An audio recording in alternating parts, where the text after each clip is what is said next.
तो स्वागत है आपका एक बार फिर से। तो स्टार्ट करते हैं अपने फिर से जो हमारा इंडस्ट्रियल फार्मेसी सेकंड चल रहा था।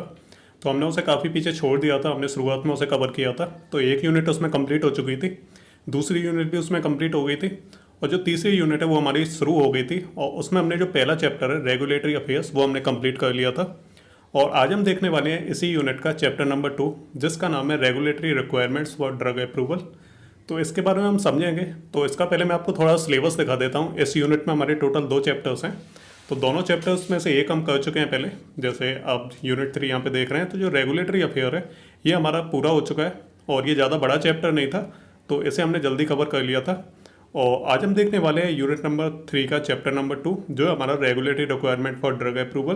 तो इसमें काफ़ी सारे टॉपिक हैं, और सबसे बड़ा जो हमारा चैप्टर हो सकता है ये। तो रेगुलेटरी अफेयर तो छोटा सा था, लेकिन ये इसमें काफ़ी सारे टॉपिक हैं, काफ़ी सारी इसमें अलग अलग चीज़ें हैं जिनके बारे में हमें पढ़ना है। तो ये काफ़ी बड़ा हमारा होने वाला है चैप्टर। तो इसलिए मैं इसे एक ही वीडियो में कवर करने की कोशिश करूँगा, लेकिन वीडियो थोड़ी सी लंबी हो सकती है, इसलिए आप क्या ऐसे पार्ट में देख सकते हैं। पहले आप 1-2 टॉपिक देख लो, उसके बाद आप 2-3 और टॉपिक देख लो। इस तरह से आप जो पार्ट में इस वीडियो को देख सकते हैं। और मैं एक ही वीडियो बनाऊंगा, इसके अलग अलग पार्ट नहीं बनाऊंगा, इससे क्या है कन्फ्यूजन ज़्यादा हो जाता है और आप वीडियो जो आपको जगह पे नहीं मिलती है।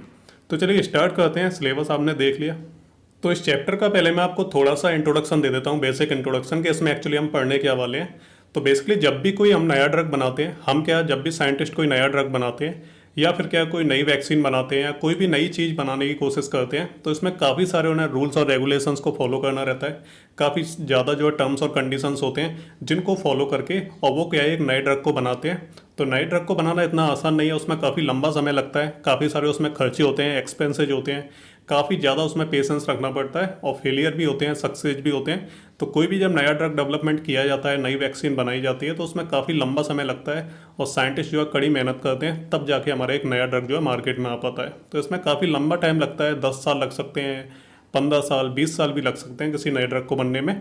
तो इसलिए इसमें क्या है काफ़ी सारे रूल्स और रेगुलेशंस को भी फॉलो करना रहता है। तो इस चैप्टर में हम यही चीज़ पढ़ने वाले हैं कि कौन कौन सी ऐसी रेगुलेटरी रिक्वायरमेंट रहती हैं, ठीक है, ड्रग अप्रूवल के लिए। कि साइंटिस्ट अगर कोई नया ड्रग बनाते हैं, तो उसके लिए, उसके अप्रूवल के लिए, उसे मार्केट तक पहुंचाना है, तो उसमें कौन कौन से स्टेजेस होते हैं, कौन कौन से ऐसी रेगुलेटरी अथॉरिटीज होती हैं, रेगुलेटरी अलग अलग रिक्वायरमेंट्स होती हैं, तब जाके हमारा जो ड्रग है वो अप्रूव हो पाता है, और तब जाके वो मार्केट में पहुंच पाता है, और तब हम जाके जो उसे खरीद पाते हैं। तो इसमें बहुत सारी चीज़ें होती हैं। एक ड्रग को शुरुआत से लेके बन के एंड तक, उसे मार्केट में पहुंचने तक बहुत सारी जो है रेगुलेटरी जो है अलग अलग उसमें रिक्वायरमेंट्स होती हैं, और अलग अलग रूल्स और रेगुलेशंस को फॉलो करके तब वो मार्केट में पहुंचता है। तो हम इसी के बारे में पढ़ेंगे, ठीक है। और एक ड्रग को बनने में काफ़ी टाइम लगता है, और शुरुआत में जब ड्रग बन जाता है, सबसे पहले क्या है साइंटिस्ट उसके क्या है जो एपीआई वगैरह होते हैं, और जो उसकी जो बेसिक जो कंपोनेंट्स होते हैं ड्रग को बनने के लिए, उन सभी को जो है प्रॉपर उन्हें देखते हैं, उनके ऊपर रिसर्च करते हैं। और सभी को मिलाने के बाद जब ड्रग हमारा रेडी हो जाता है, तो वो सीधे मार्केट में नहीं आता है। पहले उसकी प्री क्लिनिकल जो ट्रायल्स होते हैं उसके, है ना, पहले उसे जो उसकी जांच की जाती है। उसके बाद पहले उन्हें एनिमल्स पे जो है ट्राई किया जाता है, ठीक है। उसके बाद क्या है अलग अलग जो तरीके रहते हैं, उसे लेबोरेटरी में टेस्ट किया जाता है ना। उसके अलावा उसे जो लिविंग बींग्स रहते हैं जैसे एनिमल्स वगैरह, उन पर ट्राई किया जाता है। कंप्यूटराइज तरीके से भी उसकी जो है टेस्टिंग की जाती है। तो इन सभी के बाद जब ये सब सक्सेसफुल हो जाता है, तब फिर क्या है इसे ह्यूमन के ऊपर टेस्ट किया जाता है, और फिर जब ड्रग हमारा ह्यूमन के ऊपर अच्छे से काम करता है, फिर हम जो उसे मार्केट में लेके आते हैं। तो काफ़ी सारा उसमें लंबा प्रोसेस होता है। तो उन सभी चीज़ों के बारे में हम पढ़ेंगे, लेकिन यहाँ पे हम पढ़ने वाले हैं रेगुलेटरी रिक्वायरमेंट के कौन कौन से ऐसे रेगुलेटरी ऐसे जो रूल्स और रेगुलेशंस होंगे, जिससे क्या है जो नया ड्रग हमारा बना है वो अप्रूव होकर मार्केट में पहुँचेगा। तो इन सभी चीज़ों के बारे में हम पढ़ेंगे। बेसिक चीज़ मैंने आपको बता दी है, और शुरुआत करेंगे हम सबसे पहला टॉपिक जो हमारा ड्रग डेवलपमेंट टीम्स। चलिए तो समझते हैं ड्रग डेवलपमेंट टीम्स क्या होती हैं। तो सबसे पहले क्या है साइंटिस्ट आते हैं और एक ड्रग को जो है बनाने की कोशिश करते हैं। तो drug development is the process of bringing a new pharmaceutical drug to the market once a lead compound has been identified through the process of drug discovery. तो पहले क्या साइंटिस्ट आते हैं और फिर क्या वो एक नया ड्रग बनाते हैं, और नया ड्रग बनने के बाद क्या उसे मार्केट तक पहुंचाना। तो इसकी जो प्रोसेस होती है पूरी के ड्रग बनने से लेकर उसकी टेस्टिंग से लेकर मार्केट तक पहुंचाना, तो इसमें क्या एक पूरी की पूरी जो प्रोसेस है वो इन्वॉल्व होती है। तो उसको हम बोलते हैं ड्रग डेवलपमेंट प्रोसेस, ठीक है। तो क्या है ड्रग हमारा बनने से लेकर उसकी टेस्टिंग से लेकर जब वो मार्केट में पहुंच के अवेलेबल होगा कस्टमर्स के लिए, पेशेंट के लिए, तो वो होती है हमारी ड्रग डेवलपमेंट प्रोसेस, ठीक है।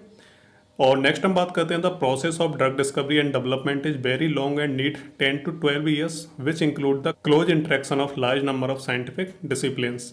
तो जो प्रोसेस होती है हमारी ड्रग डिस्कवरी की, कोई नया ड्रग बना रहे हैं, उसकी खोज की है किसी नई ड्रग की, तो ये कोई नॉर्मल प्रोसेस नहीं होती है, ये काफ़ी ज़्यादा डिफ़िकल्ट प्रोसेस होती है, काफ़ी लंबी प्रोसेस होती है। 10 से 12 साल लग सकते हैं किसी एक नए ड्रग की खोज करने में या एक नया ड्रग बनाने में। और इसके अलावा क्या है, इसमें काफ़ी सारे जो डिसिप्लिन्स होते हैं यानी साइंटिस्ट होते हैं, तो वो काफ़ी डिसिप्लिन के साथ एक डिसिप्लिन वाले मैनर में एक ड्रग का डेवलपमेंट करते हैं, एक नए ड्रग को बनाते हैं। तो काफ़ी सारे इसमें डिसिप्लिन्स होते हैं। इसके अलावा उसमें लंबा समय लग सकता है, ठीक है, बहुत लंबा समय लग सकता है, 10 से 20 साल भी लग सकते हैं एक नए ड्रग को बनने में। तो ये एक लंबी प्रोसेस होती है ड्रग डिस्कवरी की या ड्रग डेवलपमेंट की। तो ये चीज़ आप यहाँ पे समझ गए। तो 2 पॉइंट आपको जो है ड्रग डेवलपमेंट टीम्स में आपको ध्यान रखने हैं। नेक्स्ट हम बात करते हैं responsibilities of drug development teams के। जो ड्रग डेवलपमेंट टीम्स होती हैं, बेसिकली ड्रग डेवलपमेंट टीम्स का मतलब है कि जो साइंटिस्ट होते हैं जो ड्रग को बना रहे हैं, ड्रग का डेवलपमेंट कर रहे हैं या ड्रग की डिस्कवरी कर रहे हैं, तो वो होती है हमारी ड्रग डेवलपमेंट टीम्स। तो इसमें 2 पॉइंट आप पढ़ लेना। इसके अलावा हम बात करेंगे जिम्मेदारियों की कि जो ड्रग डेवलपमेंट टीम होती है तो उनकी क्या क्या जिम्मेदारियां होती हैं जब वो क्या एक नए ड्रग को बनाते हैं। तो सबसे पहले क्या करते हैं, वो रिव्यू करते हैं और रिसर्च रिजल्ट, यानी वो कोई रिसर्च करते हैं, पेपर पे होती है वो रिसर्च हमारी पूरी, ठीक है। तो सबसे पहले वो रिसर्च करते हैं, पेपर जो डॉक्यूमेंट उसके तैयार करते हैं, फिर उन्हें रिव्यू करते हैं जो उन्हें नया ड्रग बनाना है उसके लिए। और फिर जो सेकंड पॉइंट आता है वो आता है हमारा integration new research result with the previously generated data. तो उन्होंने शुरुआत में जो रिसर्च की थी उसके जो डॉक्यूमेंट्स हैं और जो नई रिसर्च की है उन्होंने, ठीक है, तो उन दोनों को वो इंटीग्रेट करेंगे आपस में और उनका जो डेटा है उसको जो है मैच करके देखेंगे, ठीक है। इसके बाद planning research studies for further characterize a drug candidate, ठीक है। तो जो ड्रग का एक कैंडिडेट होता है, यानी जैसे हम एपीआई भी बोल सकते हैं, कोई एक्सीपिएंट, इंसिपिएंट, कुछ भी हो सकता है, ठीक है। तो सबसे पहले वो क्या करेंगे, एक रिसर्च स्टडी करेंगे यानी रिसर्च करेंगे कि हमें ड्रग कैंडिडेट कैसा चुनना है, उसकी क्या क्या करेक्टरिस्टिक होनी चाहिए, ठीक है। और हमें जो कोई नया ड्रग बनाना है तो उसके लिए हमें नए ड्रग कैंडिडेट की जरूरत पड़ेगी। ऐसा तो है नहीं जो पहले से अवेलेबल है तो उसी से हम एक नया ड्रग बना देंगे, ऐसा नहीं होता है। कोई नया ड्रग बनता है तो उसमें सारी की सारी जो चीज़ें वो नई होती हैं यानी यूनिक होती हैं, ठीक है, तभी वो जो हमारा नया ड्रग कहलाता है। अदरवाइज उसमें पुरानी चीज़ें यूज करके एक ड्रग बना देंगे तो वो तो हमारा नॉर्मल ड्रग ही हो जाएगा, उसमें नया क्या है, ठीक है। तो सबसे पहले वो रिसर्च करते हैं, एक नया ड्रग कैंडिडेट ढूंढते हैं, ठीक है, और उसके बाद जो है ड्रग का डेवलपमेंट जो है शुरू होता है। नेक्स्ट हम बात करें preparing A detailed drug development plan including designation of की पॉइंट्स और development milestone, generating the timeline for completion and defying a critical path, ठीक है। तो उसके बाद क्या है, जब उन्हें ड्रग कैंडिडेट मिल जाता है उसके बाद वो क्या करते हैं, तैयारी शुरू कर देते हैं अपनी। और सबसे पहले वो एक प्लान बनाते हैं, एक ड्रग डेवलपमेंट प्लान बनाते हैं कि किस तरीके से हमें ड्रग को जो है बनाना है, किस तरीके से उसका डेवलपमेंट करना है। इसके अलावा की पॉइंट्स बनाते हैं वो कि किस तरह से उन्हें काम करना है, तो उसके वो की पॉइंट्स बनाते हैं। जैसे आप पढ़ते हो तो आप की पॉइंट बना लेते हो, शॉर्ट यानी शॉर्ट नोट बनाते हो। इससे क्या है, आपको जो पूरा का पूरा जो पैराग्राफ है वो याद रहता है की पॉइंट्स के थ्रू। इसके अलावा डेवलपमेंट माइलस्टोन, ठीक है। तो डेवलपमेंट माइलस्टोन मतलब कि एक स्टेज से दूसरी स्टेज पे जब ड्रग हमारा पहुंचा तो हमारा माइलस्टोन हो गया। पहले आपने ड्रग का ये हिस्सा कंप्लीट कर लिया, फिर आप जब दूसरा हिस्सा कंप्लीट करोगे तो आप माइलस्टोन रखोगे। तो इस तरीके से जो है आप धीरे धीरे डेवलपमेंट करोगे। और इसके बाद एक जो टाइम लाइन है, ठीक है, कि ड्रग हमें बना के कब तक कंप्लीट करना है, तो उस टाइम लाइन को भी आपको फॉलो करना होगा, ठीक है। और उसमें जो क्रिटिकल पार्ट हैं जहाँ पे दिक्कत आ सकती है, वहाँ पे क्या है, क्रिटिकल जो स्टेप रहते हैं जहाँ पे प्रॉब्लम आ सकती है ड्रग डेवलपमेंट में, तो उन सभी के लिए एक प्लान बनाना होगा, एक तैयारी करनी होगी। ऐसे ही जो शुरुआत नहीं कर देते, पहले उसकी पूरी की पूरी जो प्लानिंग है और उसकी जो रिसर्च है वो की जाती है, तब क्या एक ड्रग को बनाना शुरू किया जाता है। नेक्स्ट हम बात करते हैं monitoring the status of research studies to ensure that they are being conducted according to the timeline and critical path in the development plan and modifying the plan if new information becomes available. इसका मतलब होता है कि जो वो research कर रहे हैं, जो एक प्लानिंग कर रहे हैं, वो प्रिपरेशन कर रहे हैं कि किस तरीके से हमें ड्रग को डेवलप करना है, तो उस टाइम पे उसे मॉनिटर करेंगे, है ना। जो पूरी की पूरी रिसर्च की जो डेवलपमेंट की जो हमारी जो प्रिपरेशन है उसको भी क्या है मॉनिटर करते हैं साइंटिस्ट। और उन्हें अगर ऐसा लगता है कि हमें कोई नया एक और तरीका मिल गया है, इसी में हमें कोई नई इन्फॉर्मेशन मिल गई है, तो वो क्या करते हैं, जो रिसर्च कर रहे हैं, जो तैयारी कर रहे हैं, तो उसको जो है चेंज कर देते हैं, ठीक है। और जो नई इन्फॉर्मेशन मिली है उसको जो उसमें इंटीग्रेट कर देते हैं, ठीक है। तो जो प्लानिंग कर रहे हैं उसको भी वो अच्छे से मॉनिटर करते हैं और कोई नई इन्फॉर्मेशन मिलती है उन्हें तो उसे भी वो उसमें ऐड कर देते हैं, जो रिसर्च की जो प्रिपरेशन रहती है उसमें। और नेक्स्ट हम बात करते हैं comparing the result, comparing the research result and development status and timeline with the drug candidate under development by the competitors. और फिर आता है हमारा लास्ट स्टेप। तो उसमें क्या करते हैं, जो रिसर्च के जो रिजल्ट हैं, जो उन्होंने साइंटिस्ट ने रिसर्च करके एक नया कैंडिडेट ढूंढा है, तो उसको वो जो है अदर जो कॉम्पिटिटर है, यानी क्या है, ऐसा तो है नहीं कि किसी कंपनी में यानी एक तरह की कंपनी है बस उसी में रिसर्च हो रही है, जो अलग अलग कंपनी है हमारी ड्रग डेवलपमेंट की, तो वहाँ पे क्या अलग अलग साइंटिस्ट होते हैं और सारे के सारे जो एक ही चीज़ पे रिसर्च कर रहे होते हैं, कोई नया ड्रग बनाने की कोशिश कर रहे होते हैं। तो जो साइंटिस्ट हैं एक कंपनी का, वो क्या है, तो देखेंगे कि उन्होंने जो रिसर्च किया, जो नया ड्रग कैंडिडेट उन्होंने बनाया है, तो ऐसा तो नहीं है कि वही सेम जो ड्रग कैंडिडेट है वो किसी और कंपनी के जो साइंटिस्ट हैं उन्होंने पहले से ही बना लिया हो, या फिर क्या है उसके ऊपर वो जो रिसर्च कर रहे हो, या फिर क्या है वो डेवलपमेंट में अंडर प्रोसेस हो। तो उस चीज़ को वो जो कंपेयर करके देखेंगे कि उन्होंने जो रिसर्च की है वो पहले से ही किसी कंपनी में तो शुरू नहीं हो गई है, उस पर काम तो नहीं चल रहा है। तो ये होता है हमारा लास्ट स्टेप, और ये होती है हमारी रेस्पॉन्सिबिलिटी ड्रग डेवलपमेंट टीम्स की, कि उन्हें इतने पॉइंट्स पे जो ध्यान रखना रहता है और ये उनकी जिम्मेदारी है। चलिए अब बात करते हैं नॉन क्लिनिकल ड्रग डेवलपमेंट, जो हमारा दूसरा टॉपिक है। तो सबसे पहले तो आपने ड्रग डेवलपमेंट टीम्स देख ली, अब दूसरा टॉपिक है हमारा नॉन क्लिनिकल ड्रग डेवलपमेंट। अब क्या होता है नॉन क्लिनिकल ड्रग डेवलपमेंट? तो इसका मतलब एक और होता है हमारा प्री क्लिनिकल ट्रायल। तो चाहे तो आप इसे नॉन क्लिनिकल ड्रग डेवलपमेंट बोल सकते हैं, या फिर आप इसे बोल सकते हैं प्री क्लिनिकल ट्रायल। तो एग्जाम में अगर पूछा जाता है प्री क्लिनिकल ट्रायल या फिर नॉन क्लिनिकल डेवलपमेंट, कुछ भी अगर इनमें से पूछा जाता है तो आपको सेम चीज़ लिखनी है, क्योंकि दोनों सेम ही होते हैं। तो जो प्री क्लिनिकल ट्रायल होता है, इसका मतलब होता है कि a laboratory test for a novel drug और a new medical device is usually done on animal subjects to see if the hoped for treatment really works and if it is safe to the test on humans. Preclinical trial का basically ये मतलब होता है कि जब भी कोई नया ड्रग, सपोज साइंटिस्ट ने क्या है नई ड्रग कैंडिडेट खोल लिया, उन्होंने क्या है उस पर काम करना शुरू कर दिया और एक ड्रग बना के तैयार कर लिया, या फिर क्या उन्होंने कोई मेडिकल नई डिवाइस बनाई है, किसी तरह का कोई मेडिकल डिवाइस बनाई है जिससे हम बीमारियों को डायग्नोस कर सकते हैं, तो उन्होंने कुछ भी ऐसे बना के तैयार कर लिया, तो डायरेक्ट उसे जो है ह्यूमन के ऊपर ट्राई नहीं करेंगे या फिर डायरेक्ट उसे मार्केट में बेच नहीं देंगे। वो क्या करेंगे, उसका प्री क्लिनिकल ट्रायल करेंगे, जैसे हम नॉन क्लिनिकल ड्रग डेवलपमेंट बोलते हैं। इसमें क्या करेंगे कि वो उसका लेबोरेटरी टेस्ट करेंगे, ठीक है, कि उसे लेबोरेटरी में जाके पहले उस ड्रग को चेक करेंगे कि वो किस तरह से काम कर रहा है, ठीक है, और या फिर उसे जो है एनिमल जो होते हैं, यानी एनिमल सब्जेक्ट्स होते हैं, उनके ऊपर उसे ट्राई करेंगे। सबसे पहले वो लेबोरेटरी में देखेंगे कि काम कर रहा है या नहीं कर रहा है।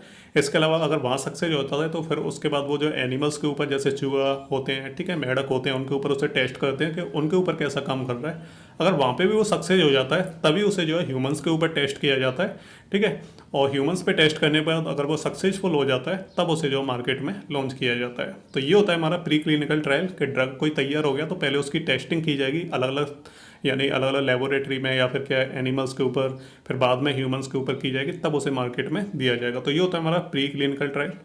इसमें क्या है अलग अलग वेरियस स्टडीज होती हैं, अलग अलग जो है टेस्टिंग के तरीके रहते हैं। एक होता है इन सिलिको, इसमें क्या है हम कंप्यूटर के थ्रू, ठीक है, कंप्यूटर के थ्रू हम क्या है जो है ड्रग को और किसी एनिमल के ऊपर, यानी एनिमल रियल नहीं होता है वो, उसमें क्या है कंप्यूटर में पहले से एक सॉफ्टवेयर रहता है, तो उसमें क्या है हम ड्रग को जो है उसके ऊपर टेस्ट करते हैं, यानी कंप्यूटर तरीके से करते हैं, कंप्यूटर के अंदर करते हैं, जो एक सॉफ्टवेयर होता है उसमें, ठीक है।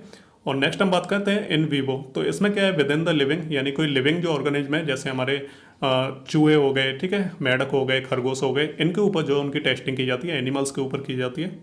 नेक्स्ट आती है हमारी इन विट्रो, ठीक है, तो विद इन द ग्लास का मतलब होता है कि एनिमल्स वगैरह के ऊपर नहीं की जाती है, इसमें क्या है लेबोरेटरी में उसकी टेस्टिंग की जाती है। तो ये होता है हमारा इन विट्रो। तो ये 3 तरीके होते हैं स्टडीज़ के।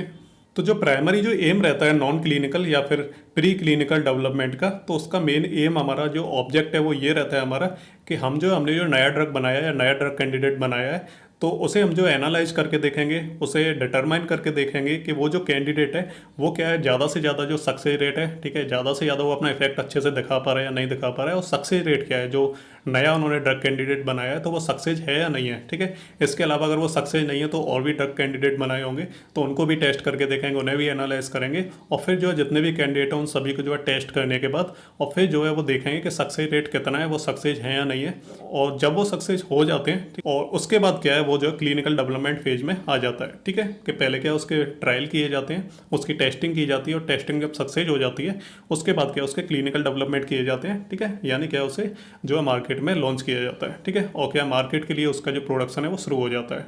तो ये हमारा बेसिक इसका एम रहता है, जो आपको ध्यान रखना है। नेक्स्ट पॉइंट की हम बात करें तो the process of non clinical development of medicine is very complex, time consuming and regulatory driven. तो जो प्रोसेस रहती है हमारी प्री क्लिनिकल ट्रायल की या फिर नॉन क्लिनिकल डेवलपमेंट की, तो कोई ड्रग जब बना लेते हैं साइंटिस्ट, तो उसका क्या है फिर वो ट्रायल करते हैं। तो ट्रायल करना कोई नॉर्मल प्रोसेस नहीं होती है, ये भी बहुत ज़्यादा कॉम्प्लेक्स प्रोसेस होती है। इसमें टाइम भी बहुत ज़्यादा लगता है, क्योंकि एक बार वो टेस्टिंग करते हैं किसी एनिमल के ऊपर तो उसमें रिजल्ट आने में टाइम लगता है, ठीक है। उसके बाद और भी क्या है अलग अलग तरह के जानवरों पर टेस्टिंग की जाती है, अलग अलग उसके ट्रायल किए जाते हैं, अलग अलग लेबोरेटरी ट्रायल किए जाते हैं, इन विट्रो किए जाते हैं, इन वीवो किए जाते हैं, कंप्यूटर तरीके से भी किए जाते हैं। करते हैं तो काफ़ी लंबा प्रोसेस रहता है और कॉम्प्लेक्स प्रोसेस रहता है, इतना आसान नहीं रहता है। अगर फेल हो जाता है बाई चांस कोई ड्रग तो फिर क्या साइंटिस्ट को फिर दोबारा से उतनी मेहनत करनी पड़ेगी। तो लंबा इसमें टाइम लगता है, काफ़ी ज़्यादा टाइम कंज्यूमिंग होता है और इसमें क्या काफ़ी सारे रूल्स वगैरह को भी फॉलो करना रहता है। तो ऐसा भी नहीं है कि किसी जानवर के ऊपर बस ऐसी टेस्टिंग कर दी उन्होंने, उसके लिए उन्हें रूल्स को फॉलो करना रहता है, परमिशन लेनी पड़ती है, ठीक है। तो तब जाके जो है जो हमारा नॉन क्लिनिकल जो डेवलपमेंट है या ट्रायल है, ठीक है, तो वो हमारा हो पाता है, ठीक है। और नेक्स्ट हम लास्ट पॉइंट की बात करें तो the selected candidate compound should also meet non-medical objective which also include defining the IPR and making enough medicinal product available for clinical trials। और इसका मतलब होता है कि कोई भी जब ट्रायल वायल करने के बाद जब क्या है एक नया जो ड्रग कैंडिडेट वो सिलेक्ट हो जाता है, सक्सेस हो जाता है, तो उसके बाद क्या है उसे जो है मीट करते हैं, उसे जो है मैच कराते हैं, हमारे जो नॉन मेडिकल ऑब्जेक्टिव्स रहते हैं उनके साथ उसे मैच कराते हैं। और इसके बाद क्या है उसके जो एडिशनल जो मेडिसिनल प्रोडक्ट हैं उसको जो है क्लिनिकल ट्रायल्स के लिए अवेलेबल कराया जाता है, ठीक है। तो बस जब सक्सेस हो जाता है, जब कोई नया ड्रग कैंडिडेट उसके अलग अलग ट्रायल्स किए जाते हैं और वो सक्सेसफुल हो जाता है, तो उसके लिए क्या है एक राइट वगैरह उसके लिए रजिस्टर किए जाते हैं कि भैया ये ड्रग हमारा ही है, हमने बनाया है, एक नया ड्रग कैंडिडेट बनाया है, तो और कोई इसका यूज नहीं करेगा। और फिर क्या है उसकी जो प्रोडक्शन है वो शुरू हो जाती है, ठीक है। उसकी मेडिसिनल जो प्रोडक्ट है वो बनना शुरू हो जाते हैं और क्लिनिकल ट्रायल्स के लिए रेडी हो जाते हैं। तो ये होते हैं हमारे basic non clinical drug development के स्टेप्स, ठीक है। तो किस तरीके से काम होता है, किस तरीके से ट्रायल होता है, तो उन सभी चीज़ों के बारे में आपको इतने पॉइंट जो है ध्यान रखने हैं। नेक्स्ट हमारा ये टॉपिक आता है वो आता है हमारा फार्माकोलॉजी। तो फार्माकोलॉजी आपको समझाने की ज़रूरत नहीं है, आप ऑलरेडी जानते हैं फार्माकोलॉजी क्या होती है। तो बेसिकली जब कोई नया ड्रग बनाया जाता है और उसकी जो टेस्टिंग वगैरह करके और उसकी जो टेस्टिंग की जाती है तो उसमें क्या है उसे ह्यूमंस वगैरह के ऊपर ट्राई किया जाता है, उसे लिविंग जो ऑर्गेनिज्म होते हैं चूहे, ठीक है, खरगोश, उनके ऊपर ट्राई किया जाता है। तो उसके बाद जो ड्रग का जो इफेक्ट है उनके ऊपर कैसा आ रहा है, क्या रेस्पॉन्स दे रहे हैं, अगर हमारे ऊपर उसे ट्राई किया जाता है तो ड्रग हमारी बॉडी के अंदर जाके किस तरीके से काम करता है, किस तरीके से वो अपना एक्शन दिखाता है, तो ये होती है हमारी फार्माकोलॉजी। और यही सेम चीज़ जो आप पढ़ते आ रहे हैं इतने टाइम से, तो इसी चीज़ को जो फॉलो किया जाता है जब भी कोई ड्रग डेवलपमेंट किया जाता है। तो उसकी जब टेस्टिंग की जाती है तो ह्यूमन बींग्स पे, खरगोश, ठीक है, और बिल्ली, कुत्ते, इन सब पे की जाती है। काफ़ी सारे जो एनिमल्स रहते हैं उन पे टेस्टिंग उसकी की जाती है, ठीक है। तो उसमें जो है फार्माकोलॉजी देखी जाती है ड्रग की कि ड्रग किस तरह से काम कर रहा है जो नया ड्रग उन्होंने बनाया है, ठीक है। तो यही होती है हमारी बेसिकली फार्माकोलॉजी। नेक्स्ट हम डेफिनेशन की बात करें तो डेफिनेशन आप ऑलरेडी जानते हैं, फ्री में आपको बता देता हूं। तो the definition is so broad that it holds all the aspect of drug discovery ranging from details of interaction between drug molecules and its target to consequences of placing the drug in the market। तो इसकी जो definition की हम बात करें तो काफ़ी broad है इसकी डेफिनेशन, कुछ कह नहीं सकते कितनी बड़ी इसकी डेफिनेशन हो सकती है, लेकिन फिर भी इसमें काफ़ी सारी चीज़ें आती हैं फार्माकोलॉजी में। तो इसमें सारे वो एस्पेक्ट आते हैं जो ड्रग डिस्कवरी से लेके ड्रग की जो खोज हुई है, जो ड्रग का जो डेवलपमेंट हुआ है वहाँ से लेके उसकी जो सारी की सारी डिटेल्स, ठीक है, उसकी जो सारी की सारी जो डिटेल्स हैं कि वो किस तरीके से इंटरेक्ट करता है, यानी ड्रग के जो मॉलिक्यूल्स हैं उनके बीच में इंटरेक्शन कैसा है, ठीक है, और इससे लेके और ड्रग को जो मार्केट में पहुंचने तक, ठीक है। तो ये सारे के सारे जो एस्पेक्ट हैं वो हमारी जो फार्माकोलॉजी में आ जाते हैं। तो डेफिनेशन काफ़ी ब्रॉड है, ड्रग डिस्कवरी से लेकर ड्रग को मार्केट में पहुंचने तक की तो जो पूरी की पूरी प्रोसेस है वो हमारी इसके अंदर आ जाती है। और नेक्स्ट इसी में एक और पॉइंट आता है हमारा सिलेक्टिविटी टेस्टिंग। तो सिलेक्टिविटी टेस्टिंग में क्या है, हमारे दो मेन स्टेजेस रहती है, एक तो स्क्रीनिंग फॉर सिलेक्टिविटी और एक बाइंडिंग ऐसे, ठीक है। तो to determine the potency of drug the selectivity of a compound for a chosen molecular target need to be assessed. तो इसमें हम क्या करते हैं कि जो ड्रग की जो पोटेंसी है उसको हम डिटरमाइन करते हैं और जो ड्रग डेवलपमेंट में हमने जो कंपाउंड वगैरह यूज किए हैं और जो मॉलिक्यूल्स वगैरह यूज किए हैं, ठीक है, तो उन सभी को सिलेक्ट किया जाता है और फिर क्या है ड्रग की जो पोटेंसी है उसको चेक किया जाता है, ठीक है। और जो टारगेट है हमारा उसके ऊपर उसे टेस्ट किया जाता है, उसकी पोटेंसी को चेक किया जाता है। नेक्स्ट आती है हमारी फार्माकोलॉजिकल प्रोफाइलिंग। तो this include the determination of pharmacodynamic effect of a new compound either on in vitro models और इन विवो मॉडल्स। तो फार्माकोलॉजिकल प्रोफाइलिंग में क्या होता है कि बेसिकली हम क्या इसमें फार्माकोडायनामिक्स के इफेक्ट को देखते हैं कि ड्रग हमारी बॉडी में गया, उसके बाद वो किस तरीके से इफेक्ट दिखा रहा है, बॉडी के साथ किस तरह से इंटरेक्ट कर रहा है, तो उन सभी चीज़ों का डिटर्मिनेशन किया जाता है। तो इन विट्रो भी किया जाता है, इन विवो मॉडल्स के ऊपर भी किया जाता है। तो दोनों तरीके से उसकी टेस्टिंग की जाती है, देखा जाता है कि ड्रग हमारी बॉडी पे क्या इफेक्ट दिखा रहा है। और सबसे लास्ट आती है हमारी सेफ्टी फार्माकोलॉजी। तो जो सेफ्टी फार्माकोलॉजी होती है इसमें क्या साइंटिस्ट इस चीज़ को जो एवेल्यूएट करते हैं कि जो ड्रग का जो इफेक्ट है, ठीक है, हम जिस चीज़ के ऊपर टेस्टिंग कर रहे हैं एनिमल्स के ऊपर या फिर क्या है ह्यूमन बीइंग के ऊपर इन विट्रो कर रहे हैं, तो ड्रग का किस तरीके से इफेक्ट आ रहा है। ऐसा तो नहीं है कि उसका जो इफेक्ट है वो काफ़ी ज़्यादा साइड इफेक्ट दिखा रहा है, ठीक है, और क्या है जो थ्रेटनिंग जो फार्माकोलॉजिकल इफेक्ट है उनको शो कर रहा है कि यानी बॉडी के अंदर जाके लाइफ को थ्रेट कर सकता है वो, ठीक है। अगर किसी के ऊपर हम चेक कर रहे हैं, उसे टेस्ट कर रहे हैं, तो वो जो ऐसा तो नहीं है कि उसकी ज़िंदगी के लिए खतरा बन जाता है वो ड्रग, ठीक है। तो इसमें हमारी ये सारी की सारी चीज़ों को जो सारे के सारे जो एस्पेक्ट हैं उनको जो ध्यान में रखा जाता है। और साथ में क्या है, उसके बाद जब ड्रग दे दिया उसके बाद वो बॉडी में जाके काम कर रहा है, और काम करने के बाद ऐसा तो नहीं है कि वो बॉडी में किसी तरह का हैवी साइड इफेक्ट दिखाए जिससे क्या है इंसान की जान जा सकती है, ठीक है। और इसके अलावा उसमें किसी तरह का हैजार्ड या किसी तरह का कोई ऐसा उसमें जो टॉक्सिसिटी तो नहीं है वो जो प्रोड्यूस कर रहा है। तो इन सभी चीज़ों को जो ध्यान में रखा जाता है, तो ये होती है हमारी सेफ्टी फार्माकोलॉजी। और these test are the conducted at dosages not too much in the excess of the intended clinical dose, ठीक है। तो ये जो टेस्ट है उन्हें ऐसे किया जाता है, जैसे क्या है जो सेफ्टी फार्माकोलॉजी की यहाँ पे हम बात कर रहे हैं, तो इसमें क्या है जो डोज वगैरह लिए जाते हैं तो वो ज़्यादा डोज नहीं लिए जाते हैं जितना कि क्लिनिकल डोज होते हैं, ठीक है। जितना डोज हमें एक्चुअल में जब ड्रग हमारा तैयार होकर मार्केट में पहुँचेगा तो जो डोज ह्यूमन को दिया जाएगा, तो उतने ही डोज के ऊपर हम क्या है उसमें टेस्टिंग करते हैं। जो हमारे क्लिनिकल जो ट्रायल्स रहते हैं वहाँ पर हम टेस्टिंग करते हैं उसकी, ठीक है। और नेक्स्ट हम बात करते हैं कि safety pharmacology seek the identify unanticipated effect of new drug on major organ function, ठीक है। और इसमें हम ये चीज़ भी देखते हैं, इस चीज़ की भी हम सेफ्टी देखते हैं कि जो ड्रग है वो हमारे किसी पर्टिकुलर ऑर्गन पे क्या इफेक्ट डाल रहा है। और ऐसा तो नहीं है कि किसी ऑर्गन पे जाके वो ऐसा असर कर रहा है कि जो ऑर्गन का जो फंक्शन है वही खत्म हो गया, या फिर क्या ऑर्गन अपना फंक्शन ही बंद कर देता है। एंड सबसे लास्ट हम बात करें, it is aimed at detecting possible undesirable और dangerous effect of exposure of drug in the therapeutic doses. और इसके अलावा इसका जो सबसे आखिरी जो एम रहता है वो ये रहता है कि जितने भी जो पॉसिबल जो अनडिजायरेबल जो इफेक्ट रहते हैं या फिर जो खतरनाक जो इफेक्ट रहते हैं ड्रग के, तो उन सभी को क्या है हम डिटेक्ट करेंगे, ठीक है। और इसके अलावा जो ड्रग की जो थेरेप्यूटिक जो डोज हम देते हैं, ठीक, तो उसके एक्सपोजर से ड्रग में कोई बदलाव तो नहीं आ रहा है, तो उन सभी चीज़ों को डिटेक्ट किया जाता है और उनके ऊपर जो है काम किया जाता है। तो यही होती है हमारी सेफ्टी फार्माकोलॉजी, ठीक है। तो ये सारे पॉइंट आपको ध्यान में रखने हैं। चलिए अब हम बात करते हैं general considerations of investigational new drug application. तो इन्वेस्टिगेशनल न्यू ड्रग एप्लीकेशन को हम आईएनडी के नाम से भी जानते हैं। तो ये फॉर्म आपको याद रखनी है, अगर एग्जाम में पूछा जाता है आईएनडी तो आप जो है कंफ्यूज मत हो जाना। तो देखते हैं क्या होता है general consideration of investigational new drug application, ठीक है। तो आईएनडी क्या है, आईएनडी एक तरह का प्रोग्राम होता है। तो जब प्री क्लिनिकल ट्रायल्स हो जाते हैं, तो जब क्या है इन विट्रो या इन वीवो जो भी है, तो उसमें क्या है अच्छे तरीके से टेस्ट कर लिए जाते हैं। जब उसमें सक्सेस हो जाते हैं उसके बाद क्या है जो कंपनी होती है ना, जो ड्रग बना रही है, तो वो क्या है फिर आईएनडी प्रोग्राम के लिए अप्लाई कर देती है। और इसमें क्या है ये परमिशन लेते हैं कि हम जो है ह्यूमन के ऊपर अब टेस्ट करना चाहते हैं, ठीक है। हमारा जो ड्रग है वो प्री क्लिनिकल जो ट्रायल्स होते हैं उनमें क्या सक्सेस हो गया है, अब हमें जो ह्यूमंस के ऊपर ट्राई करना है। और उसके बाद जब ह्यूमंस के ऊपर सक्सेस हो जाएगा तब हम क्या करेंगे, इसे मार्केट में जो है लॉन्च कर देंगे और ये हमारा ये जो ड्रग है वो पूरी तरह से अप्रूव हो जाएगा। तो एक तरह का ये आईएनडी जो प्रोग्राम होता है जिसमें क्या करते हैं ह्यूमंस के ऊपर टेस्टिंग के लिए जो परमिशन ली जाती है और फिर जो है ड्रग को जो अप्रूव किया जाता है अगर वो सक्सेस हो जाता है तो, और डिसअप्रूव किया जाता है जब वो फेल हो जाता है। तो यही होता है हमारा general consideration of investigational new drug application, ठीक है। तो आईएनडी आपको ध्यान रखना है कि क्या होता है। इसके बाद क्या है जो आईएनडी एप्लीकेशन होता है एक तरह का उसमें क्या डेटा जो है मेंशन रहता है, ठीक, उसमें जो है पूरा डेटा लिखा रहता है कि किस तरह से जो रिसर्च की गई है और क्या क्या प्री क्लिनिकल जो ट्रायल्स हैं। तो इस तरह से क्या है एप्लीकेशन में सारा डेटा दिया रहता है और फिर जो उस डेटा को देखने के बाद फिर जो है अप्रूवल दे दिया जाता है कि आप जो नया ड्रग है इसको क्या है ह्यूमंस के ऊपर ट्राई कर सकते हैं, ठीक है। तो ये होता है हमारा आईएनडी एप्लीकेशन।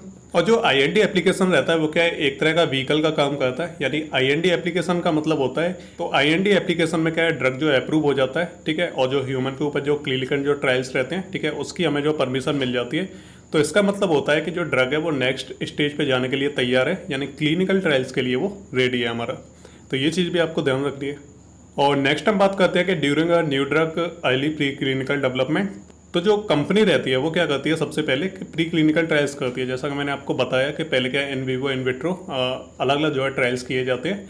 उसके बाद क्या है फिर जो आईएनडी एप्लीकेशन है उसमें डेटा जो है रहता है, ठीक है, और उसके बाद जो है ह्यूमंस के ऊपर जो है ट्रायल करने के लिए जो परमिशन मिल जाती है। तो इसमें जो प्राइमरी जो गोल रहता है हमारी जो कोई भी कंपनी रहती है वो ड्रग बना रही है, तो सबसे पहले वो प्री क्लिनिकल जो है डेवलपमेंट करते हैं ड्रग का। उसके बाद जब वो पूरी तरह से श्योर हो जाते हैं कि हाँ वो ठीक है अब बिल्कुल अप्रूव हो चुका है और पूरा सक्सेस हो चुका है जो ट्रायल है, और उसके बाद क्या है वो ड्रग जो है ह्यूमंस के ऊपर ट्राई करते हैं। यानी पहले क्या है वो प्री क्लिनिकल जो डेवलपमेंट है ड्रग का उसे अच्छे से करते हैं और जब उन्हें लगता है कि हाँ अब इसे ह्यूमन के ऊपर ट्राई करना चाहिए, तब क्या है वो इसकी परमिशन लेते हैं, ठीक है। और उसके बाद क्या है, जब ह्यूमंस के ऊपर भी सक्सेस हो जाता है, फिर क्या है उसका जो कमर्शियल डेवलपमेंट किया जाता है ड्रग का, और मार्केट में पहुंचाया जाता है। तो जब क्या है कोई कैंडिडेट मिल जाता है अच्छे तरीके से, तो फिर जो हमारी जो कंपनी होती है वो फोकस करती है कि जिस पर्सन के ऊपर इसे ट्रायल किया जा रहा है इसका, तो वो बिल्कुल सेफ रहे, ठीक है, और ड्रग का जो एक्सपोजर है उसके ऊपर ज़्यादा ना रहे, और किसी तरह का साइड इफेक्ट या फिर किसी तरह की प्रॉब्लम कैंडिडेट को ना हो। तो कंपनी इस चीज़ के ऊपर भी फोकस रखती है ना। और इससे पहले भी को वो काफ़ी सारे जो है अलग अलग ट्रायल्स करती है, अर्ली स्टेज क्लिनिकल स्टडीज़ को करती है अच्छे तरीके से। और क्या है, रिस्क फ्री जो है ट्रायल किया जाता है ह्यूमन के ऊपर, यानी कोई भी पर्सन है जिसके ऊपर ट्रायल किया जाता है तो उसमें कोई रिस्क नहीं होनी चाहिए और उसे किसी तरह का नुकसान नहीं पहुंचना चाहिए। तो इससे पहले भी क्या है काफ़ी सारे ट्रायल किए जाते हैं ड्रग के, उसके बाद ही क्या है ह्यूमन के ऊपर किया जाता है। और इसके बाद इसमें एफडीए का भी हमारा रोल रहता है। तो वो कब से जो है उसका रोल शुरू हो जाता है एफडीए का, यानी वो कब से जो इंटरफेयर करना शुरू कर देती है। तो जब जो कंपनी होती है, ठीक है, और जो ड्रग स्पॉन्सर रहता है या कंपनी जो भी ड्रग को जो है बना रही है उसका डेवलपमेंट कर रही है, तो जब वो क्या है कोई नया मॉलिक्यूल जो है स्क्रीन करती है या फिर नया मॉलिक्यूल जो बनाती है वो पहले ड्रग को डेवलप करने के लिए, तो तभी से जो है एफडीए का रोल शुरू हो जाता है उसमें। और वो क्या है उसकी पूरी एक्टिविटी के ऊपर ध्यान रखता है कि किस तरीके से जो मॉलिक्यूल है उसका फॉर्मेशन किया जा रहा है, किस तरीके से ड्रग बनाया जा रहा है हमारा, और उसके अलावा उसकी जो फार्माकोलॉजिकल एक्टिविटी है और उसकी जो टॉक्सिसिटी है ना, और पोटेंशियल होता है जो ड्रग का, तो वो एनिमल्स के ऊपर किस तरह से जो असर कर रहा है, ठीक है। और इसके अलावा उसका पूरा का पूरा जो डायग्नोसिस रहता है, तो एफडीए उसे जो है स्क्रीन करती है, उसे मॉनिटर करती है। तो ये हमारा एफडीए का रोल रहता है इसमें। और इसके अलावा जो ये जो पॉइंट होता है जहाँ पे एफडीए का रोल रहता है, जहाँ पे क्या है जो कंपनी होती है वो एक मॉलिक्यूल का फॉर्मेशन करती है या उसका डेवलपमेंट करती है। जो एक्ट आता है हमारा federal food drug and cosmetic act, तो ये जो ड्रग डेवलपमेंट है वो इसी के अंडर में आता है। और इसके अलावा जो 4 टाइप के क्या है आईएनडी एप्लीकेशन रहते हैं, तो सबसे पहला रहता है हमारा इन्वेस्टिगेटर आईएनडी एप्लीकेशन, दूसरा रहता है emergency use of IND application, तीसरा हमारा ट्रीटमेंट आईएनडी एप्लीकेशन, चौथा हमारा स्क्रीनिंग आईएनडी एप्लीकेशन। तो ये 4 टाइप के रहते हैं, बस आप नाम याद कर लो, बाकी आपको इनके बारे में डिटेल लिखने की ज़रूरत नहीं है। नेक्स्ट हम बात करते हैं कि इंपॉर्टेंट चार्ट की। तो अगर आपसे पूछा जाता है जनरल कंसिडरेशन, ठीक है, ऑफ आईएनडी, ठीक है, तो अगर इस तरह से पूछा जाता है तो या तो मैंने आपको जो पहले थ्योरी पढ़ा दी आप उसे एग्जाम में लिख सकते हो। अगर आपको वो नहीं याद आती है, बाई चांस आपको दिक्कत होती है, आपको याद नहीं हो पाती है, तो फिर आप इस चार्ट को जो बना सकते हैं। इसलिए इस चार्ट को आप ध्यान से समझ लो, मैं इसे आपको समझा देता हूँ। तो चाहे तो आप वो 2-3 पेज की थ्योरी आप उसे लिख सकते हो, चाहे आप इस चार्ट को बना देना, तब भी क्या है आपको नंबर अच्छे खासे मिल जाएंगे। तो इसे ध्यान से देख लो। तो सबसे पहले क्या है कि जो एप्लीकेंट होता है, जो ड्रग स्पॉन्सर रहता है जिसने ड्रग बनाया है, ठीक है, तो सबसे पहले वो आईएनडी को जो है इन्फॉर्म करता है, और आईएनडी का जो एप्लीकेशन फॉर्म है, ठीक है, तो उसको जो है वो फिल करता है। उसके बाद क्या है वो अंडर रिव्यू चला जाता है, आईएनडी के बाद वो अंडर रिव्यू चला जाता है सीडीईआर के अंडर में, और वो क्या है उसकी मेडिसिनल, ठीक है, केमिस्ट्री, फार्माकोलॉजिकल टॉक्सिसिटी, ठीक है, और स्टैटिकल जो उसकी प्रॉपर्टी रहती है ड्रग की, उसको जो है चेक करती है, ठीक है। और जैसे ही वो चेक हो जाती है तो उसके बाद क्या है वो सेफ्टी रिव्यू में चला जाता है। उसके बाद वो चला जाता है हमारा safety acceptable for study to proceed, यानी क्या है वो आगे की स्टडी के लिए उसे प्रोसेस कर दिया जाता है, ठीक है। और अब यहाँ से इंपॉर्टेंट चीज़ शुरू होती है कि अगर वो क्या है एक्सेप्ट किया जाएगा आगे की प्रोसेस के लिए, ठीक है, तो अगर किया जाएगा तब तो ये वाले स्टेप शुरू होंगे। अगर नहीं किया जाता है तो उस केस में क्या होगा, डिसीजन को होल्ड कर लिया जाता है, ठीक है। और डिसीजन को होल्ड कर लिया जाता है, जैसे ही होल्ड हटता है तो अगर उन्हें मना करना रहता है, उन्हें नो बोलना है, ठीक है, तब तो क्या है अलग स्टेप होगा। और अगर वो यस बोलते हैं स्पॉन्सर को नोटिफाई कर देंगे, ठीक है, तो आपकी जो आगे की जो प्रोसेस है उसे होल्ड पे रखा गया है, ठीक है। और आपको अब क्या करना पड़ेगा कि आपको दोबारा से जो है नया डेटा सबमिट करना पड़ेगा। यानी अगर उन्होंने होल्ड पे जो डिसीजन रखा है उसके लिए अगर वो यस बोलते हैं तो फिर क्या है स्पॉन्सर को नोटिफाई किया जाएगा, यानी उसे नोटिफिकेशन भेजा जाएगा, उसे बताया जाएगा। तो उसके बाद जो स्पॉन्सर है वो क्या करेगा कि दोबारा से जो है नया डेटा जो है सबमिट करेगा, और फिर से क्या है जो प्रोसेस है वो यहीं से शुरू होगी दोबारा से। यहाँ पे हमारा दूसरा जो स्टेप है कि अगर क्या है प्रोसेस के लिए अगर वो हाँ बोल देते हैं फर्दर प्रोसेस के लिए, आगे की प्रोसेस के लिए, तो उसके बाद क्या करते हैं कि वो कंप्लीट रिव्यूज में चला जाता है, उसका रिव्यू होता है अच्छे तरीके से, ठीक है। और अगर जो क्लिनिकल होल्ड जो डिसीजन रहा था हमारा, तो उसमें यस बोला तब तो वापस से डेटा सबमिट करना पड़ेगा। और जो डिसीजन होल्ड पे था अगर उसे हम रिलीज कर देते हैं, ठीक है, उसे हम हटा देते हैं होल्ड पे, ठीक है, ना बोल देते हैं, तो उस केस में क्या है कि जो पूरा का पूरा जो प्रोसेस है वो रिव्यू में चला जाएगा हमारा, ठीक है। तो इसमें अगर यस बोलते हैं यहाँ से डायरेक्ट तब भी कंप्लीट रिव्यूज में जाएगा। और जो होल्ड पे चला गया था, ठीक है, और डिसीजन जब राइट हो गया, करेक्ट हो गया, उसके बाद क्या है ये वापस से यहीं पर आ जाएगा हमारा कंप्लीट रिव्यू में। नेक्स्ट हम बात करते हैं कि कंप्लीट रिव्यू में जाने के बाद क्या है रिव्यूज कंप्लीट एंड एक्सेप्टेबल।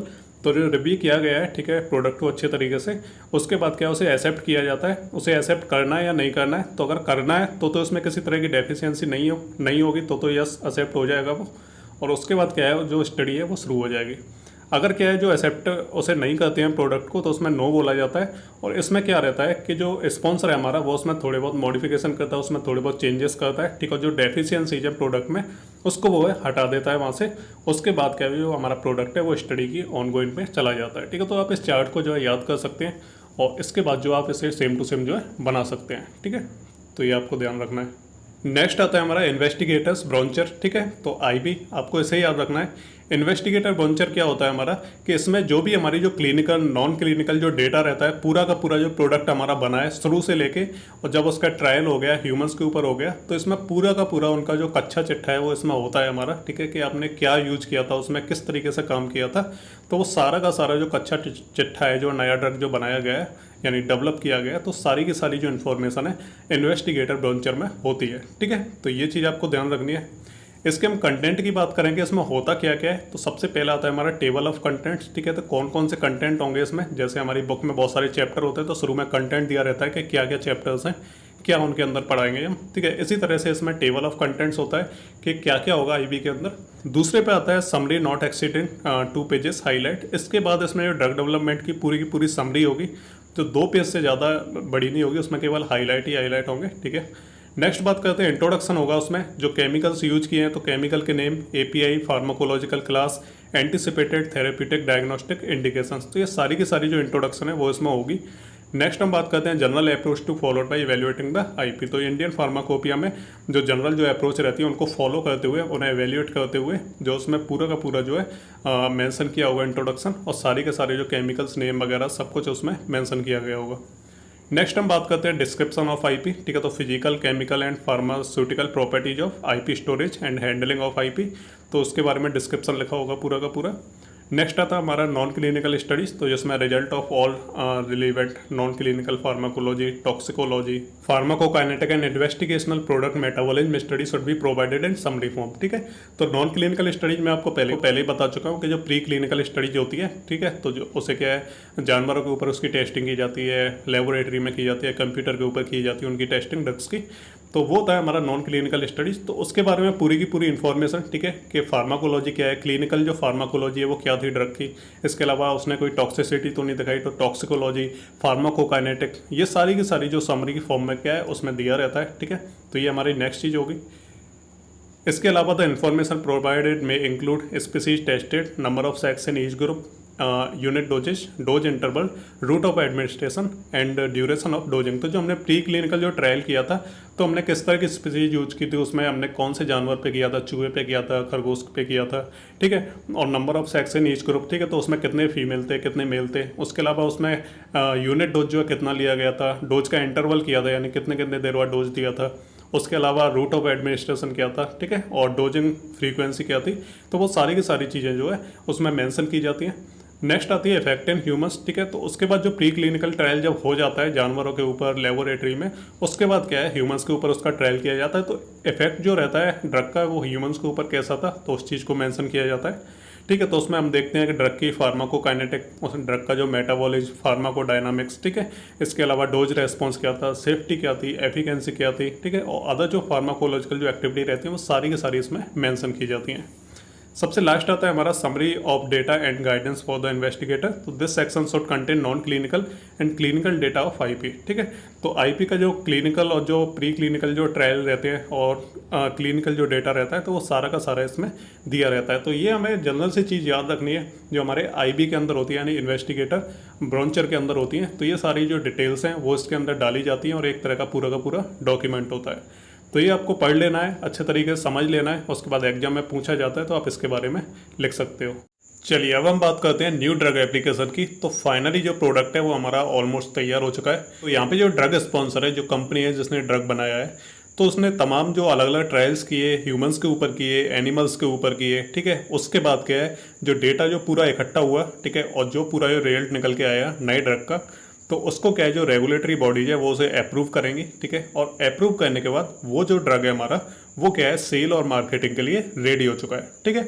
तो ये होता है हमारा न्यू ड्रग एप्लीकेशन, जिसमें क्या है तमाम जो ट्रायल्स, ह्यूमन ट्रायल्स, एनिमल्स के ऊपर ट्रायल किए ड्रग के, जब वो सब सक्सेसफुल हो जाते हैं उसके बाद क्या है, ये जो हमारी बॉडी होती है न्यू ड्रग एप्लीकेशन, वो क्या करती है कि वो उस ड्रग को अप्रूव कर देती है कि मार्केटिंग और सेल्स के लिए हमारा जो ड्रग है वो रेडी है। तो ये होती है हमारी न्यू ड्रग एप्लीकेशन।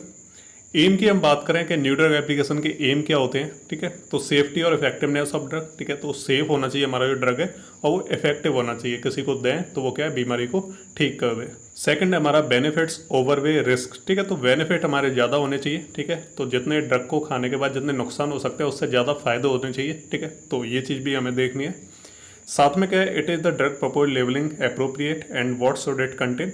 इसके बाद जो ड्रग नया बन के आया है तो उसके ऊपर जो लेवलिंग है वो पूरी अप्रोप्रिएट होनी चाहिए, जो भी चीज़ें उसमें मिलाई गई हैं, किस तरह से ड्रग बनाया गया है, क्या क्या उसमें कंटेंट है, तो वो सारी की सारी जो लेवलिंग है वो प्रॉपर होनी चाहिए और सब कुछ उसमें जो भी जितने भी अमाउंट में जो सारी की सारी चीज़ें मिक्स की गई हैं तो वो सब क्या है उसके ऊपर जो है प्रेजेंट होना चाहिए, लेवलिंग के ऊपर होना चाहिए। नेक्स्ट हम बात करें are the method used in manufacturing the drug and the control used to maintain drug's quality adequate to preserve the drug identity, strength, quality and purity और रिस्क बेनिफिट्स। तो उसके अलावा क्या है, जो हमारा जो ड्रग है तो उसे बनाने में कौन जो मेथड्स यूज किए गए हैं, तो ऐसे कौन कौन से मेथड हैं जो यूज किए गए हैं जिससे क्या है जो हमारे ड्रग की जो क्वालिटी है, ठीक है, उसकी एडुकेट क्वालिटी होनी चाहिए। साथ में क्या है ड्रग की जो आइडेंटिटी है हमारी वो भी क्या है प्रिजर्व रहे। उसके अलावा उसकी स्ट्रेंथ, क्वालिटी, प्योरिटी, ठीक है, और जो रिस्क बेनिफिट्स होते हैं तो वो सारे के सारे जो ड्रग्स में क्या है वो होने चाहिए, ठीक है, और जो ड्रग की जो क्वालिटी है और उसकी जो स्ट्रेंथ है, प्योरिटी है, तो वो सब भी क्या है मैनेज होनी चाहिए। तो ऐसे कौन कौन से मेथड उसमें यूज किए गए हैं मैन्युफैक्चरिंग जीएमपी में, तो वो सारी की सारी चीज़ें उसमें मेंशन होनी चाहिए। तो ये होता है हमारा न्यू ड्रग एप्लीकेशन के कुछ पॉइंट्स। तो बायोइक्विवेलेंस स्टडीज़ क्या होती हैं, तो इसमें हम ये चीज़ चेक करते हैं कि हमने कोई दो फॉर्मूलेशन बनाए, यानी सेम ड्रग है हमारा और हमने क्या है दो उसके अलग अलग फॉर्मूलेशंस बनाए और हम उन फॉर्मूलेशंस को क्या है आपस में कंपेयर करके देखेंगे कि इनकी जो बायो अवेलेबिलिटी है बॉडी के अंदर वो सेम है या नहीं है, ठीक है। ऐसा तो नहीं है कि हमने एक ही ड्रग के जो अलग अलग दो फॉर्मूलेशन बनाए हैं तो उनमें क्या है आपस में कोई चेंज हो, ऐसा ना हो कि जो एक फॉर्मूलेशन है वो ज़्यादा इफेक्ट दिखा रहा है, उसकी बायो अवेलेबिलिटी ज़्यादा है, और जो दूसरा फॉर्मूलेशन बनाया हमने उसकी बायो अवेलेबिलिटी कम है। तो वो दोनों सेम होने चाहिए, उनकी जो बायो अवेलेबिलिटी है वो सेम होनी चाहिए। तो यही होती है हमारी बायोइक्विवेलेंस स्टडीज, ठीक है। तो इसमें हम देखते हैं कि जो एक्टिव इंग्रेडिएंट है, ठीक है, जो हमारे ड्रग में जो प्रेजेंट है वो एक्टिव इंग्रेडिएंट है, और इसके अलावा उसमें और भी जो एपीआई वगैरह यूज किए गए हैं तो वो सेम है या नहीं है, और उनकी जो बायो अवेलेबिलिटी है वो सेम है या नहीं है बॉडी के अंदर। और हमें ये भी देखना है कि हमने जो ड्रग बनाया है तो उसी के जैसा कोई ड्रग जो मार्केट में पहले से अवेलेबल है, ठीक है। तो हमें उन दोनों को कंपेयर करना है, ठीक है, और देखना है कि उनके बीच में क्या क्या जो डिफरेंट है या फिर क्या है उनकी जो बायो अवेलेबिलिटी है वो सेम है या नहीं है, ठीक है। तो ये सारी चीज़ें हम जो बायो इक्विवेलेंस स्टडीज में देखते हैं। और इसके अलावा जो हमारी बायो अवेलेबिलिटी और जो बायो इक्विवेलेंस होता है तो इन दोनों का मतलब बस एक ही रहता है, दोनों में ज़्यादा कुछ अंतर रहता नहीं है। और दोनों ही तरह की जो स्टडीज होती है तो उसमें हम ये देखते हैं कि जो हमने ड्रग बनाया है, ठीक है, तो और वो बॉडी में जाके क्या एब्जॉर्ब हो रहा है, उसके बाद वो रिलीज हो रहा है हमारी बॉडी के अंदर, ठीक है, तो उसके जो उसका जो एब्जॉर्प्शन है, उसका जो सर्कुलेशन है बॉडी के अंदर, ठीक है, वो कैसा है और उसकी जो बायो अवेलेबिलिटी है वो कितनी है, ठीक है। तो दोनों के अंदर हम सेम चीज़ को ही देखते हैं, जो हमारी बायो अवेलेबिलिटी रहती है और बायो इक्विवेलेंस रहता है। तो दोनों का सिर्फ एक ही काम है कि जब हमारी बॉडी में जाके ड्रग जो रिलीज होता है, ठीक है, तो उसका कैसे एब्जॉर्प्शन होता है, उसका सर्कुलेशन कैसा होता है, और इसके अलावा जो ड्रग का जो सब्सटेंस है, ठीक है, तो उसकी बायो अवेलेबिलिटी कितनी होती है हमारी बॉडी के अंदर जाके। तो दोनों में सेम चीज़ देखनी है हमें।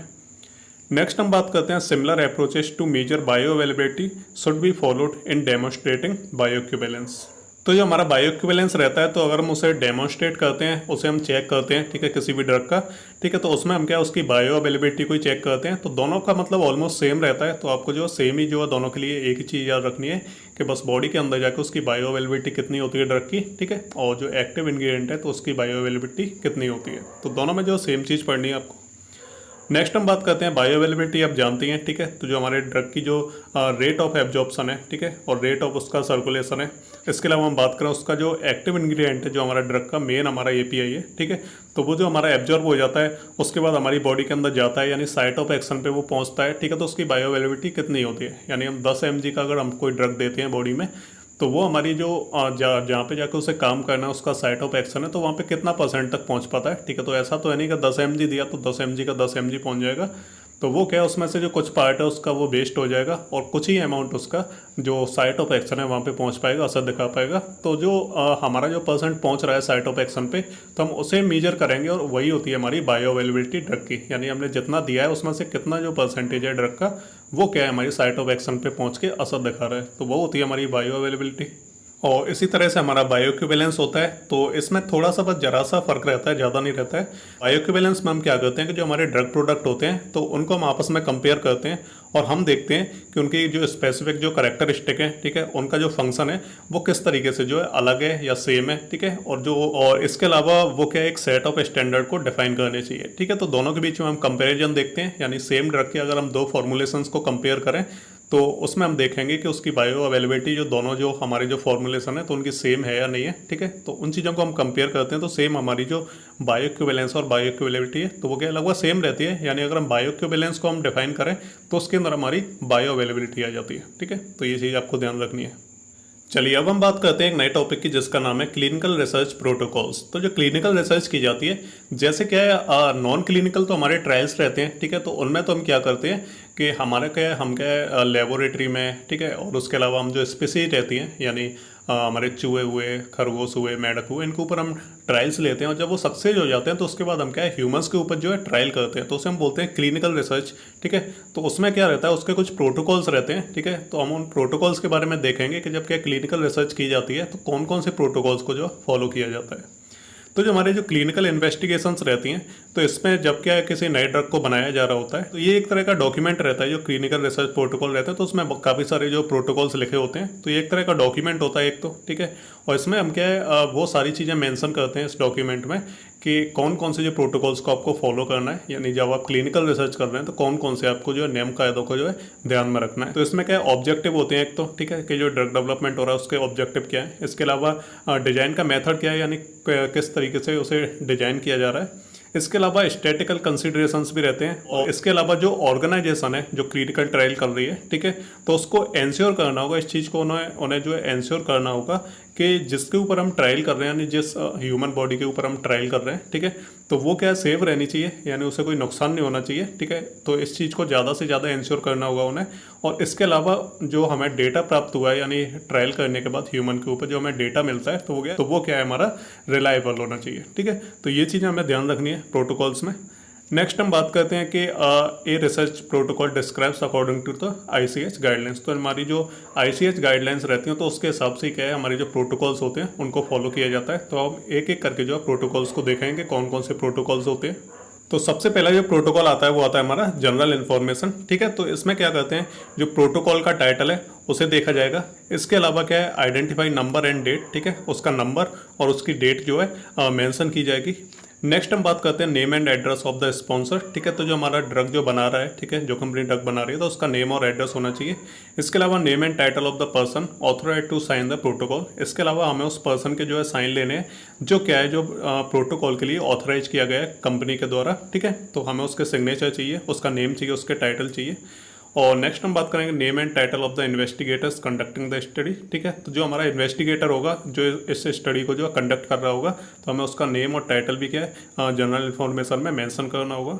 नेक्स्ट आता है हमारा address and telephone number of the trial site, ठीक है। तो जहाँ पे ट्रायल हो रहा है कौन सी जगह पे हो रहा है तो उस जगह का एड्रेस और वहाँ का टेलीफोन नंबर। इसके अलावा name title address and telephone number of the qualified physician. तो वो क्या है जो ट्रायल वगैरह हो रहे होते हैं तो वहाँ पे क्या है डॉक्टर्स वगैरह भी होते हैं, फिजिशियन होते हैं। तो जो क्वालिफाइड एक फिजिशियन होगा तो उसका नेम टाइटल, उसका एड्रेस और उसका टेलीफोन नंबर। तो ये सारी क्या है जनरल इन्फॉर्मेशन होती है हमारी प्रोटोकॉल्स में, तो इन सबको जो है देना रहता है। नेक्स्ट आता है हमारा बैकग्राउंड इन्फॉर्मेशन। तो सबसे पहला आता है हमारा description of the problem for which the study is propose to be conducted, ठीक है। तो सबसे पहले हम उस प्रॉब्लम के बारे में मेंशन करेंगे जिसके लिए हम एक नया ड्रग बना रहे हैं। सपोज हमें बुखार आ जाता है तो बुखार के लिए अगर हम कोई नई जो दवा बना रहे हैं, ठीक है, बुखार के लिए, तो हमें उसे जो एक्सप्लेन करना होगा, ठीक है, उस प्रॉब्लम को एक्सप्लेन करना होगा, यानी हमें अपनी बीमारी के बारे में एक्सप्लेन करना होगा उसमें कि हम इसके लिए जो है एक नया ड्रग बना रहे हैं। तो कोई भी नया ड्रग बनाते हैं तो वो किसी न किसी पर्पज के लिए बनाया जाता है, ऐसा ही नहीं है कि वो क्या है बस ऐसे ही बना रहे होते हैं। तो किसी पर्टिकुलर बीमारी को जो है ट्रीट करने के लिए जो है ड्रग बनाया जाता है। तो हमें जो उस प्रॉब्लम का डिस्क्रिप्शन देना है जिसके लिए हम जो एक नया ड्रग बना रहे हैं, यानी जिसके लिए हम स्टडी कर रहे हैं। नेक्स्ट बात करते हैं summary of the potential risk and benefit to the human subjects. ठीक है, तो इसके अलावा हमें समराइज्ड वे में क्या हमें ये बताना होगा कि क्या क्या रिस्क हो सकती है, यानी जो ड्रग हमारा रेडी हो जाएगा जब हम इसे ह्यूमन के ऊपर जो है अप्लाई करेंगे, जब इसका ट्रायल करेंगे तो इसमें क्या क्या जो रिस्क हो सकती हैं। ठीक है, इसके अलावा उसे क्या क्या बेनिफिट मिलेंगे, क्या फ़ायदे होंगे इसके, तो वो सारी चीज़ें भी क्या समराइज्ड फॉर्म में उसमें मेंशन करनी होंगी। इसके अलावा statement that the trial will be conducted in compliance with protocols. इसके अलावा हमें कुछ स्टेटमेंट वगैरह भी वहाँ पे देने रहते हैं। ठीक है, जो कि हमारे प्रोटोकॉल के लिए कॉम्प्लायंस रहते हैं। ठीक है, इसके अलावा description of the study population. इसके अलावा हमें उस जो हम ट्रायल्स कर रहे हैं जिनके ऊपर, यानी ट्रायल किसी एक इंसान के ऊपर तो किया नहीं जाता है, काफ़ी सारे इंसानों के ऊपर जो ट्रायल को किया जाता है, ताकि जो रिजल्ट है वो ज़्यादा से ज़्यादा हमें देखने को मिले। ठीक है, तो उस पॉपुलेशन के बारे में जितने लोगों पे हम जो है कर रहे हैं, जो ट्रायल कर रहे हैं, ठीक है, तो उसका हमें डिस्क्रिप्शन देना होगा। इसके अलावा references to the related literatures and data compiled in the separate section in the protocols. इसके अलावा हमें कुछ रेफरेंसेज वगैरह देने होंगे। ठीक है, और लिटरेचर्स, ठीक है, और उसके अलावा कुछ डेटा भी हमें जो है उसमें मेंशन करना रहता है, जिसमें जो क्या है प्रोटोकॉल के अलग अलग सेक्शंस रहते हैं, तो उनमें हमें वो डेटा जो है फिल करना रहता है। ठीक है, और नेक्स्ट आता है हमारा प्रोटोकॉल, वो हमारा स्टडी ऑब्जेक्टिव्स एंड पर्पजेस। तो a detail description of the primary and secondary objective and purpose of the trial. ठीक है, तो जो हम ट्रायल कर रहे हैं ह्यूमंस के ऊपर, पॉपुलेशन के ऊपर, तो हमें उसका एक डिटेल जो डिस्क्रिप्शन देना होगा। ठीक है, और इसका हमें प्राइमरी और सेकेंडरी ऑब्जेक्टिव भी बताना होगा कि प्राइमरी आपका ऑब्जेक्टिव क्या है ड्रग को बनाने का, और सेकेंडरी ऑब्जेक्टिव क्या है, तो वो सारा जो हमें डिटेल में देना होगा।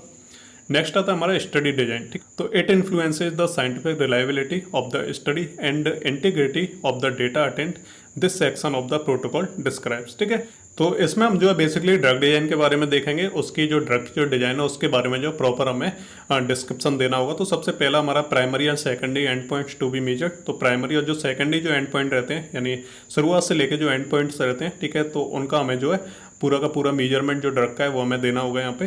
साथ में क्या हमें study type along with the systemic diagram of the study design. ठीक है, तो जो हम डिजाइन को जो स्टडी कर रहे हैं, ठीक है, तो हमें उसका सिस्टेमिक डायग्राम जो है वहाँ पे देना होगा।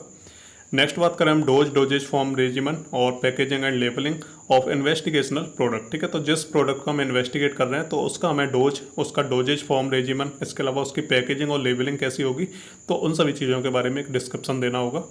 नेक्स्ट हम बात करते हैं maintenance of study, treatment, randomization, codes and procedures to breaking codes. ठीक है, इसके अलावा हमें क्या है, और जो हमने जो ड्रग बनाया है, ठीक है, ड्रग डिजाइन किया है, तो उसके मेंटेनेंस के लिए, उसके ट्रीटमेंट वगैरह के लिए, और उसके जो रैंडमाइजेशन जो कोड्स बनाते हैं, ठीक है, और कोड्स को कैसे जो है ब्रेक किया जाता है, तो उन सभी का जो प्रोसीजर है हमें उसमें मेंशन करना होगा। नेक्स्ट आता है हमारा identification of any data to be recorded directly on the case report forms and considers to be the source data.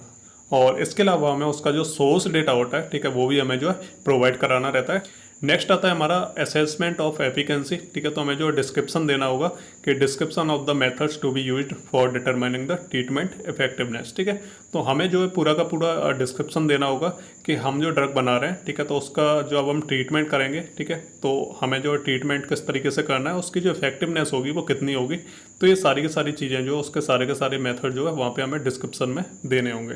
Next हम बात करते हैं असेसमेंट ऑफ सेफ्टी। तो description of the method to be used for monitoring the study and dealing with the adverse event. ठीक है, तो इसमें हमें सेफ्टी का भी ध्यान रखना रहता है। तो ड्रग को हम जब डिजाइन करके जब हम ट्रायल कर रहे होते हैं, तो उसमें हमें जो है एक और चीज़ ध्यान रखनी रहती है, वो हमारी सेफ्टी। ठीक है, तो हम क्या है, जो भी ड्रग का ट्रायल कर रहे हैं तो उसे हमें मॉनिटर करना होगा, हमें मेथड्स बताने होंगे कि किस तरीके से हम उसे मॉनिटर करेंगे।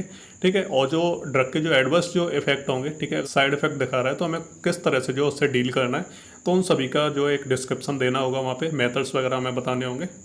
नेक्स्ट आएगा हमारा इसी में specification of safety criteria, methods and timing for evaluating, recording and analysing the effectiveness criteria. इसके अलावा हमें एक स्पेसिफिकेशन देना होगा कि सेफ्टी क्राइटेरिया क्या है, कि अगर कोई जो गलत इफेक्ट दिखाता है ड्रग, तो किस तरीके से हमें सेफ्टी क्राइटेरिया को वहाँ पे ध्यान में रखना है। साथ में उसका मेथड क्या रहेगा, ठीक है, ट्रायल का। इसके अलावा उसकी टाइमिंग फॉर इवेल्युएटिंग, ठीक है, तो क्या जो है टाइमिंग कितनी लगेगी इवेल्युएट करने में, साथ में उसकी रिकॉर्डिंग, उसका एनालिसिस। ठीक है, तो हम ये सारी चीज़ें जो है ध्यान में रखेंगे सेफ्टी के लिए, ताकि जो इफेक्टिवनेस जो क्राइटेरिया है, तो उसके अंदर ये सारी चीज़ें आ जाती हैं, और हमें इन सभी चीज़ों को जो है ध्यान में रखना होगा, ताकि हम जो ट्रायल कर रहे हैं किसी के ऊपर, ह्यूमन के ऊपर, ठीक है, तो उसमें जो है वो पूरा का पूरा सेफ्टी जो है बनी रहे हमारी। ठीक है, और नेक्स्ट हम बात करते हैं direct access to the source data और डॉक्यूमेंट।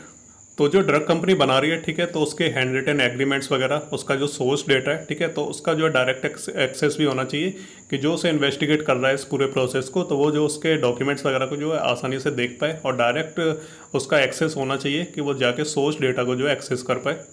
नेक्स्ट आता है हमारा quality control and quality assurance. तो इसमें तो हमें जो है जो भी हमने स्टेप्स वगैरह फॉलो किए हैं, ठीक है, जिस तरीके से हमने ड्रग को बनाया है उसकी क्वालिटी को उसकी क्वालिटी को मेंटेन रखा है, और उसके अलावा जो पूरे के पूरे जो स्टैंडर्ड्स हैं जिनको फॉलो करके जो ड्रग को बनाया गया है, तो उन सभी चीज़ों के बारे में जो है मेंशन करना है, उनका एक डिटेल जो है डिस्क्रिप्शन देना है उसमें। और इसके अलावा कौन कौन से जो प्रोटोकॉल्स हैं, ठीक है, तो उन्हें जो है डिस्क्राइब करना है, क्वालिटी एश्योरेंस के क्या मेथड्स हैं, तो उनके बारे में जो है डिस्क्रिप्शन देना है, ठीक है।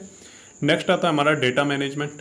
तो डेटा मैनेजमेंट में क्या है कि जो पूरा का पूरा जो मैनेजमेंट प्लान रहता है, जो ड्रग को शुरू से लेके एंड तक जो ट्रायल तक पहुंचाया है, तो जो पूरा का पूरा जो डेटा रहेगा हमारा, या फिर हम जो ट्रायल कर रहे हैं ह्यूमन के ऊपर, उसका जो पूरा का पूरा डेटा रहेगा, तो उसके बारे में एक डिस्क्रिप्शन देना, उसे डिस्क्राइब करना कि किस तरीके से, यानी कौन कौन से ऐसे मेथड है, ठीक है, तो उनके थ्रू हम जो है डेटा को कलेक्ट करेंगे, डॉक्यूमेंट करेंगे, और उसे जो है सबमिट करेंगे, ठीक है। और उसे जो हम कैसे अलग अलग सेपरेट जो हमें डॉक्यूमेंट उसके तैयार करने हैं, जो पूरा का पूरा हमारा जो ट्रायल रहेगा, तो उसके हमें जो डॉक्यूमेंट है वो उन्हें हमें जो है किस तरीके से सेपरेट जो है उन्हें कलेक्ट करना है, ठीक है, और किस तरीके से हमें जो उन्हें सबमिट करना है, तो वो सारा का सारा इसमें यहाँ पे हमें डिटेल जो है उसका डिस्क्रिप्शन देना होगा। साथ में क्या है, the protocol should describe for data management activity related to the protocol. और इसमें क्या है, प्रोटोकॉल्स वगैरह भी लिखे होंगे कि डेटा मैनेजमेंट को जो है किस तरीके से जो है डिस्क्राइब किया गया है, ठीक है। तो जो प्रोटोकॉल्स हैं, तो डेटा मैनेजमेंट के जो प्रोटोकॉल्स हैं, तो उसको भी जो है क्या है प्रोटोकॉल्स में ही डिफाइन किया गया है, ठीक है, कि किस तरीके से जो कौन कौन से ऐसे प्रोटोकॉल्स को फॉलो करके जो डेटा मैनेजमेंट है और उसकी जो एक्टिविटी है, ठीक है, तो उनको जो है डिस्क्राइब करना है, ठीक है। और साथ में क्या है, the data management plan describe the procedure to ensure the data reliability during the study and study sites, ठीक है। तो इसके अलावा क्या जो डेटा मैनेजमेंट है, उसमें जो डेटा मैनेजमेंट प्लान है, तो उसमें हमें इस चीज़ को भी डिफाइन करना होगा, इस चीज़ को भी डिस्क्राइब करना होगा कि जो प्रोसीजर रहता है कि हमारा जो डेटा है वो रिलायबल है या नहीं है, ठीक है, जो स्टडी हमने की है, ट्रायल किया है, ठीक है, और जो स्टडी साइट्स हैं हमारी, तो वहाँ पे जो हमें डेटा मिला है तो वो क्या रिलायबल है या नहीं है, तो इस चीज़ की हमें एंश्योरिटी हमें देनी होगी, इसका प्रोसीजर हमें जो उसमें डिस्क्राइब करना होगा। तो ये हो गया हमारा डेटा मैनेजमेंट। और सबसे लास्ट आता है हमारा फाइनेंसिंग एंड इंश्योरेंस। तो इसमें हम पहला देखते हैं कि description of how the study will be financed and insured should be submitted, ठीक है। तो उसमें हमें उसके बारे में डिस्क्रिप्शन देना रहता है कि जो हम स्टडी कर रहे हैं, ठीक है, तो उसे किस तरीके से फाइनेंस किया गया है, ठीक है, और किस तरीके से उसे इंश्योर्ड किया गया है, ठीक है, तो उसके बारे में हमें जो पूरा का पूरा डिस्क्रिप्शन है तो वो हमें जो है सबमिट करना है। नेक्स्ट आता है in some research networks that issues the discussed in a separate agreement and are not included in the protocol, ठीक है। तो कुछ जो रिसर्च नेटवर्क होते हैं तो उसमें वो क्या है ये चीज़ नहीं बताते हैं, ठीक है, इस चीज़ को मेंशन नहीं करते हैं, तो उन्हें किस तरीके से उन्हें फाइनेंस दिया गया है, ठीक है, और किस तरीके से उनका जो इंश्योरेंस वगैरह वो किया गया है, तो इस चीज़ को वो एग्रीमेंट नहीं करते हैं, यानी वो जो एग्रीमेंट है उसको क्या है वो प्रोटोकॉल में नहीं ऐड करते हैं, ठीक है। तो इस चीज़ को भी जो है तो ये चीज़ भी हमें क्या है इसमें ध्यान रखनी है। चलिए अब हम बात करते हैं biostatic in pharmaceutical product development, ठीक है। तो जो कोई भी हम फार्मास्यूटिकल जो प्रोडक्ट डेवलप कर रहे हैं, ठीक है, कुछ भी हम बना रहे हैं, ड्रग वगैरह हम बना रहे हैं, या कोई मेडिकल डिवाइस बना रहे हैं, ठीक है, या वैक्सीन्स वगैरह बना रहे हैं, तो उसमें क्या है जो बायोस्टैटिक्स होती हैं, ठीक है, तो उनका हमें जो इसमें बताना है यहाँ पे कि क्या क्या जो बायोस्टैटिक्स होती हैं तो उन्हें जो है फॉलो किया जाता है प्रोडक्ट डेवलपमेंट में। तो biostatic involve the use of scientific and quantitative procedures in descriptive and interfacial statics to the evaluate the quality of evidence in biological science, ठीक है। तो बायोस्टैटिक्स क्या होता है कि इसमें हम क्या करते हैं कि जो साइंटिफिक और जो क्वांटिटेटिव जो प्रोसीजर्स होते हैं, ठीक है, तो उनका हम यूज करते हैं और हम देखते हैं, ठीक है, कि जो क्वालिटी है हमारी बायोलॉजिकल साइंस, ठीक है, यानी जो बायोलॉजिकल हमने जो प्रोडक्ट बनाया है तो उसकी क्वालिटी वगैरह कैसी है उसे हम एवेल्युएट करते हैं, तो उसी को हम जो है बायोस्टैटिक बोलते हैं। तो इसमें हम साइंटिफिक और क्वांटिटेटिव जो है प्रोसीजर्स का यूज करते हैं। और नेक्स्ट हम इसी की बात करें तो involve the statistical processes and methods use for analysing the biological phenomena. तो इसमें क्या है काफ़ी सारी स्टैटिकल प्रोसेसेस रहती हैं, यानी काफ़ी सारी टेक्निक्स रहती हैं जिससे हम जो प्रोसेस को कंट्रोल कर सकते हैं, और इसमें काफ़ी सारे मेथड्स भी रहते हैं जिनको यूज करके हम जो बायोलॉजिकल जो फिनोमेना है, ठीक है, तो उसको हम जो है एनालाइज कर सकते हैं, ठीक है। तो बायोलॉजिकल फिनोमेना का मतलब होता है कि सीरीज ऑफ केमिकल रिएक्शंस या फिर क्या अलग अलग तरह के जो है स्टेप्स हो सकते हैं किसी भी प्रोडक्ट को बनाने में, तो उन सभी को क्या है हम एनालाइज करते हैं बायोस्टैटिक्स के थ्रू, ठीक है। तो बायोस्टैटिक्स में क्या है बेसिकली ये टेक्निक होती है साइंटिफिक और क्वांटिटेटिव, ठीक है। तो कुछ प्रोसीजर्स होते हैं जिससे हम देखते हैं कि जो हमारा प्रोडक्ट बना है तो उसे हम जो है एनालाइज करते हैं। चलिए नेक्स्ट हम बात करते हैं biostatic is a science that include designing the biological and experimental study designs as well as synthesis analysis and interpretation of data obtained from such studies. तो बायोस्टैटिक्स क्या है, एक तरह की हमारी साइंस है। इसमें क्या हम देखेंगे कि जो डिज़ाइन है हमारी biological and experimental study design, ठीक है। तो हम इसमें काफ़ी सारी चीज़ें देखते हैं। तो बायोस्टैटिक्स को काफ़ी ब्रॉड जो है डिफाइन कर सकते हैं हम। तो एक तरह की साइंस होती है जिसमें कि हमने जो प्रोडक्ट बनाया है तो उसकी हम डिजाइनिंग को देखेंगे, ठीक है। बायोलॉजिकल प्रोडक्ट की डिज़ाइन क्या है, ठीक है। उसके अलावा उसकी जो एक्सपेरिमेंटल जो स्टडी हुई है उसकी डिज़ाइन क्या है, ठीक है। इसके अलावा हम सिंथेसिस देखेंगे, एनालिसिस। इसके अलावा हम जो हमें जो डेटा मिला है पूरा का पूरा स्टडी करके तो उसे हम जो इंटरप्रिटेशन भी करेंगे उसका, ठीक है। जो प्रीवियस हमारा डेटा उससे उसे मैच करेंगे, उसे इंटरप्रेट करेंगे, ठीक है। तो इसमें हम ये काफ़ी सारी चीज़ें हैं जिन्हें हम एवेल्यूएट करते हैं जब भी हमारा कोई ड्रग वगैरह बन के तैयार हो जाता है। तो एक तरह से हम उसका पूरा एनालिसिस करते हैं। नेक्स्ट आता है हमारा biostatistical analysis is an important step in human clinical trials that are conducted in the last stages of pharmaceutical development. तो जो बायोस्टैटिकल एनालिसिस रहता है ये काफ़ी ज़्यादा इंपॉर्टेंट स्टेप रहता है, ठीक है। तो जब ह्यूमन के ऊपर जब ट्रायल किया जाता है तो उस टाइम पे क्या है, ये बहुत ज़्यादा इंपॉर्टेंट जो स्टेप है वो प्ले करता है हमारा। और जो फार्मास्यूटिकल जो डेवलपमेंट होता है ड्रग का, जब क्या ह्यूमन के ऊपर ट्रायल कर लिया जाता है तो जब वो सक्सेस हो जाता है, ठीक है, या सक्सेस नहीं होता है तो जो बायोस्टैटिकल एनालिसिस रहता है तो इसी चीज़ के लिए रहता है कि जब ह्यूमन के ऊपर ट्राई कर लिया जाता है, उसे ट्रायल उसका कर लिया जाता है, ठीक है। तो उसके बाद जो हमारा जो ड्रग है वो हमारी फाइनल स्टेज में पहुंच जाता है, ठीक है। कि अब भैया उसका जो डेवलपमेंट है वो क्या है, अब सेल के लिए और या फिर उसकी मार्केटिंग के लिए क्या है, अब वो ड्रग हमारा पहुंच चुका है। तो उस टाइम पे क्या है, जो बायोस्टैटिकल एनालिसिस है वो बहुत ज़्यादा ज़रूरी होता है, ठीक है। तो इससे हम ड्रग की पूरी की पूरी जो क्वालिटी है उसको हम एनालाइज कर सकते हैं। इसके अलावा biostatic is a wide branch of biological science in which the theories in statics are applied to the living world problems and health disease, ठीक है। तो इसके अलावा क्या है, बायोस्टैटिक हमारी है क्या, ये बहुत ही ज़्यादा वाइड ब्रांच है, ठीक है। तो इसमें क्या है, बायोलॉजिकल साइंसेज वगैरह का यूज किया जाता है। इसमें काफ़ी सारी थ्योरीज होती हैं और स्टैटिक्स के जो अलग अलग जिसमें मेथड्स होते हैं। और इससे हम देख सकते हैं कि जो हमारी जो हेल्थ और जो डिजीज है, ठीक है, और जो लिविंग वर्ल्ड में जो प्रॉब्लम्स हैं तो उन सभी को हम जो है इससे एनालाइज कर सकते हैं। इसके अलावा it involves various statistical operations such as designing and conducting biomedical experiments, clinical trials and development of related algorithms, ठीक है। तो इसमें क्या है, काफ़ी अलग अलग जो ऑपरेशंस होते हैं, ठीक है, अलग अलग जो स्टैटिकल ऑपरेशंस होते हैं तो इसमें हम डिजाइनिंग को देखते हैं। इसके अलावा जो बायोमेडिकल एक्सपेरिमेंट्स होते हैं तो वो किस तरीके से कंडक्ट किए गए हैं। इसके अलावा जो क्लिनिकल ट्रायल किए गए हैं वो कैसे किए गए हैं, ठीक है। इसके अलावा डेवलपमेंट ऑफ रिलेटेड एल्गोरिदम, तो जितने भी एल्गोरिदम रहते हैं एक ड्रग डेवलपमेंट में तो उन सभी का जो डेवलपमेंट है वो किस तरीके से हो रहा है, तो इन सभी चीज़ों को जो है इसमें देखा जाता है। साथ में क्या है, हम लास्ट पॉइंट की हम बात करें तो biostatistics forms an important part in epidemiological research development of health policies health economics, ठीक है। तो जो बायोस्टैटिक जो फॉर्म्स रहती हैं तो इसमें हम और भी चीज़ों को देखते हैं जो हमारी एपिडेमियोलॉजिकल जो रिसर्च रहती हैं। इसके अलावा हेल्थ जो पॉलिसीज होती हैं तो उन्हें किस तरीके से डेवलप किया गया है। इसके अलावा हेल्थ और इकोनॉमिक्स को जो है किस तरीके से जो है डेवलप किया जा रहा है। और हमारी जो पब्लिक हेल्थ एडमिनिस्ट्रेशन है तो वो किस तरीके से किया जा रहा है। इसके अलावा प्रैक्टिस कैसे की जा रही है, जो क्लिनिकल मेडिसिन जो हमने बनाई है, ठीक है, तो उसकी प्रैक्टिस कैसे की जा रही है। जीनोमिक्स वगैरह, development of various pharmaceutical product, तो काफ़ी सारे जो फार्मास्यूटिकल प्रोडक्ट होते हैं तो किस तरीके से डेवलप किए जा रहे हैं। तो ये सारी की सारी चीज़ें जो है बायोस्टैटिक में हम जो है इन्हें एवेल्यूएट करते हैं और इनकी जो है पूरी की पूरी जो हम जो क्वालिटी वगैरह है, ठीक है, तो इन सारी चीज़ों को हम जो है मेजर करते हैं, ठीक है। तो यही होता है हमारा बायोस्टैटिक। इसमें आपको और कुछ ज़्यादा जो है पढ़ने की ज़रूरत नहीं है। चलिए अब हम बात करते हैं data presentation for FDA submission. तो एफडीए तो आप जानती हैं, फूड एंड ड्रग एडमिनिस्ट्रेशन। तो जो है पूरा का पूरा जो हमने ट्रायल्स वगैरह किए हैं नॉन क्लिनिकल क्लिनिकल, तो इन सभी को जो हमें एफडीए को सबमिट करना होगा और फिर जो है इसे वो रिव्यू करेंगे, ठीक है। तो इसमें हमारा क्या है, जो क्लिनिकल डेटा रहता है और नॉन क्लिनिकल जो स्टडी डेटा रहता है तो सभी को जो हम जो है एफडीए को सबमिट करते हैं, है ना। इसके अलावा इसमें क्या और भी चीज़ें रहती हैं, जैसे क्या जो हमारा जनरल फ्रेमवर्क क्या था, ठीक है। इसके अलावा हमने किस तरीके से जो स्टडी डेटा है उसको ऑर्गेनाइज किया था। इसके अलावा कुछ इसमें टेम्पलेट्स भी रहते हैं, जनरल जो डेटा सेट्स रहते हैं उन सभी को जो हम एफडीए को सबमिट करते हैं, ठीक है।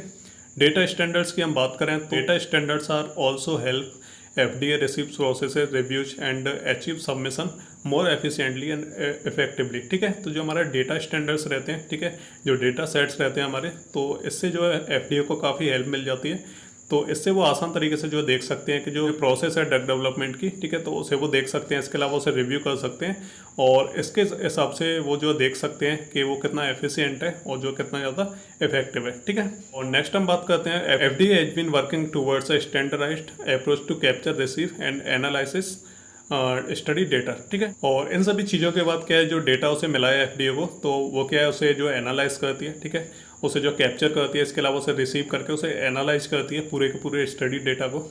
और जो स्टैंडर्डाइजेशन रहता है डेटा का, स्टडी डेटा का, तो इससे क्या है, जब एफडीए उसे जब रिव्यू करती है, उसे अच्छे तरीके से उसे जो है एनालाइज करती है, तो इससे क्या है, क्या बेनिफिट होता है कि तो इससे क्या है, जो एफडीए उसे अच्छे तरीके से जब उसे एनालाइज करेगी, तो इससे ये बेनिफिट होगा कि जो पब्लिक हेल्थ और जो पेशेंट सेफ्टी है वो बनी रहेगी हमारी, ठीक है, क्योंकि वो ऐसे तो ड्रग को पास नहीं कर देंगे, तो वो उसे पूरे तरीके से अच्छी तरीके से रिव्यू करेंगे, और जब वो बिल्कुल जो है प्रॉपर होगा, उसमें कोई प्रॉब्लम नहीं होगी, तभी वो जो उसे आगे के लिए फर्दर जो उसे आगे के लिए मूव करेंगे, ठीक है। तो इससे क्या है, जो पब्लिक हेल्थ है, पेशेंट सेफ्टी है, तो वो हमारी बनी रहती है। तो ये हमारे होते हैं कुछ स्टैंडर्ड्स, ठीक है, डेटा प्रेजेंटेशन के। और डेटा स्टैंडर्ड्स की हम बात करें तो इसे हम दो कैटेगरीज में दो ऐसे डिवाइड कर सकते हैं। एक तो रहता है एक्सचेंज स्टैंडर्ड, दूसरा रहता है हमारा टर्मिनोलॉजी स्टैंडर्ड। तो बस आपको इतना ध्यान रखना है, ठीक है, कि जो हमारा एक्सचेंज स्टैंडर्ड है, इसमें हम इन्फॉर्मेशन का एक्सचेंज करते हैं, ठीक है, और जो हमारा टर्मिनोलॉजी स्टैंडर्ड है, तो इसमें हम जो कॉन्सेप्ट होते हैं उनको जो है डिस्क्राइब करते हैं, ठीक है। और इसके अलावा जो सब्सटेंस होते हैं हमारे ड्रग में, ठीक है, फूड और ड्रग के अंदर जो सब्सटेंस होते हैं उनको हम जो है अच्छे तरीके से डिस्क्राइब करते हैं। तो इसमें तो हम इन्फॉर्मेशन, जैसे हमने जो ड्रग डेवलपमेंट किया है, तो उसकी जो क्या इन्फॉर्मेशन है उसको जो हम डिस्क्राइब करेंगे। टर्मिनोलॉजी में क्या है, जो ड्रग में हमने जो सब्सटेंस यूज किए हैं, तो उनके जो कॉन्सेप्ट हैं उनको जो है हम डिफाइन करेंगे। मैनेजमेंट ऑफ क्लिनिकल स्टडी, ये हमारा सबसे लास्ट टॉपिक है। तो clinical trial management is the most simply defined as the process that an organization follow the ensure that quality is delivered efficiently and punctually. तो clinical trial management का simply ये मतलब होता है कि इसमें क्या है, पूरी की पूरी प्रोसेस जो होती है, ठीक है, तो एक ऑर्गेनाइजेशन होती है, ठीक है, तो इसमें वो क्या है, वो पूरी की पूरी एक प्रोसेस को फॉलो करती है। और इससे क्या रहता है कि जो क्वालिटी होती है, हम जो ड्रग बना रहे हैं, ठीक है, तो उसकी क्वालिटी, ठीक है, और हम उसे जो है एफिशिएंट तरीके से उसे हम डिलीवर कर पाएँ, और पंक्चुअल जो है टाइम से हम उसे डिलीवर कर पाएँ मार्केट में, ठीक है। तो ये सारे के सारे हमारे क्या है, क्लिनिकल ट्रायल मैनेजमेंट की एक हम सिंपल से उसकी डेफिनेशन बोल सकते हैं। और it refers to a standard driven process that a project manager initiate and follows in order to successfully manage clinical trial sites, ठीक है। और इसमें क्या है, काफ़ी सारे स्टैंडर्ड्स वगैरह होते हैं, इनको क्या फॉलो करता है जो प्रोजेक्ट मैनेजर रहता है, तो वो उन सभी को फॉलो करता है, ठीक है, और एक सक्सेसफुली जो है क्लिनिकल ट्रायल साइट को जो है मैनेज करता है, ठीक है। तो ये होता है हमारे मैनेजमेंट ऑफ क्लिनिकल ट्रायल। इसमें हमारे एक दो और टॉपिक है, इनको भी हम जल्दी से कवर कर लेते हैं। तो life cycle of a clinical trial project, तो जो हमारी लाइफ साइकिल रहती है हमारी क्लिनिकल ट्रायल प्रोजेक्ट की, ठीक है, तो उसमें बेसिकली हमारे जो है इसमें क्या एक साइकिल रहती है हमारी, जिसमें हमारे 4 फेज रहते हैं, ठीक है। तो बस आपको जो है ये जो पैराग्राफ है वो आपको रीड कर लेना है। तो बेसिकली इसमें 4 फेज रहते हैं, जो हमारे जो क्लिनिकल जो ट्रायल जो प्रोडक्ट होता है, तो उसमें क्या है, उसकी जो लाइफ साइकिल रहती है उसमें 4 फेज रहते हैं। ये बस आपको ध्यान रखना है, ठीक है। और इसी के अंदर एक और चीज़ आती है हमारी क्लिनिकल ट्रायल प्रोटोकॉल, ठीक है। तो जो लाइफ साइकिल आपने देख ली उसमें 4 फेज रहते हैं, और वैसे भी आप जो क्लिनिकल ट्रायल के बारे में आप पहले भी पढ़ चुके हैं, ठीक है, तो उसको जो आप जाके रीड कर लेना, और उसी में से देख के यहाँ पे जो है लिख सकते हैं। यहीं से आप जो है लाइफ साइकिल के बारे में देख सकते हैं और उसके बारे में यहाँ पे लिख सकते हैं। अब बात करते हैं क्लिनिकल ट्रायल प्रोटोकॉल की, तो वही हमारी सेम चीज़ है कि कौन कौन से प्रोटोकॉल को फॉलो किया जाता है। तो एक तरह का ये डॉक्यूमेंट होता है हमारा ये भी, ठीक है। तो इसमें क्या है, सारी चीज़ें हमें जो है डिस्क्राइब करनी रहती हैं, ड्रग की डिजाइन, मैथडोलॉजी, स्टैटिकल कंसिडरेशन, ठीक है, और इसके अलावा जो ऑर्गेनाइजेशन है जो स्टडी कर रही है, तो उसके बारे में सारी की सारी जो इन्फॉर्मेशन है वो हमें जो प्रोवाइड करनी रहती है जो क्लिनिकल स्टडी कर रहे हैं, ठीक है। और नेक्स्ट हम बात करें, these are various challenges of a product management in clinical trials, ठीक है। तो इसमें काफ़ी सारे चैलेंजेस भी होते हैं जो क्लिनिकल ट्रायल रहते हैं। जैसे क्या है, हमें जो कोऑर्डिनेट करना रहता है, जो प्रोसेस और जो सिस्टम है उसको आपस में कोऑर्डिनेट करना रहता है। इसके अलावा हमें जो रिस्पेक्टिव जो साइज रहता है, ठीक है, तो उसको भी हमें मैनेज करना रहता है। स्कोप, कॉस्ट और उसका जो कितने टाइम में बन जाएगा उसका पीरियड, तो इन सभी चीज़ों को जो मैनेज करना रहता है। तो थोड़ा सा डिफिकल्ट तो रहता ही हमारा प्रोजेक्ट मैनेजमेंट। की चैलेंजेस की हम बात करें तो जो हमारी ये प्रॉब्लम्स हैं, ठीक है, प्रोसेस और सिस्टम के बीच में कोऑर्डिनेट करना, जो साइज वगैरह है, रेस्पेक्टिव साइज है, तो उसको जो है ठीक करना, स्कोप करना, और उसका जो कॉस्ट और उसका जो पीरियड है, ठीक है, तो इन सभी चीज़ों को मेंटेन करना, उन्हें इम्प्लीमेंट करना, तो यही होता है हमारा मैनेजमेंट ऑफ क्लिनिकल स्टडीज़, ठीक है। तो इन सभी चीज़ों को हमें जो ध्यान में रखना रहता है ट्रायल प्रोजेक्ट वगैरह, उसमें जो टेक्निक्स यूज की गई हैं ट्रायल प्रोजेक्ट करने में, ठीक है, तो इन सभी चीज़ों को मैनेज करना ही हमारा होता है मैनेजमेंट ऑफ क्लिनिकल स्टडीज़। तो बस यहाँ पे आके हमारा ये सबसे आखिरी टॉपिक था, ये हमारा फिनिश हो चुका है, ठीक है। तो अब हमारी जो यूनिट नंबर 3 है वो पूरी हो चुकी है। एक जो पहला चैप्टर था रेगुलेटरी अफेयर्स, वो हमने कंप्लीट कर लिया था। ये हमारा दूसरा चैप्टर था regulatory requirement for drug approval. तो इसमें काफ़ी सारे टॉपिक्स थे, ठीक है, और एग्जाम के लिए ये बहुत ज़्यादा इंपॉर्टेंट है, इसलिए आप इसे ध्यान से पढ़ लेना, कोई भी चीज़ इसमें से छोड़ना मत, ठीक है, तो यहाँ पे आगे हमारा यूनिट 3 खत्म हो गया है। ठीक है, अब हम नेक्स्ट जो यूनिट है उसे हम स्टार्ट करेंगे, यूनिट नंबर 4। ठीक है, अगले वीडियो से। तो चलिए मिलते हैं अगली वीडियो में, तब तक के लिए goodbye and take care.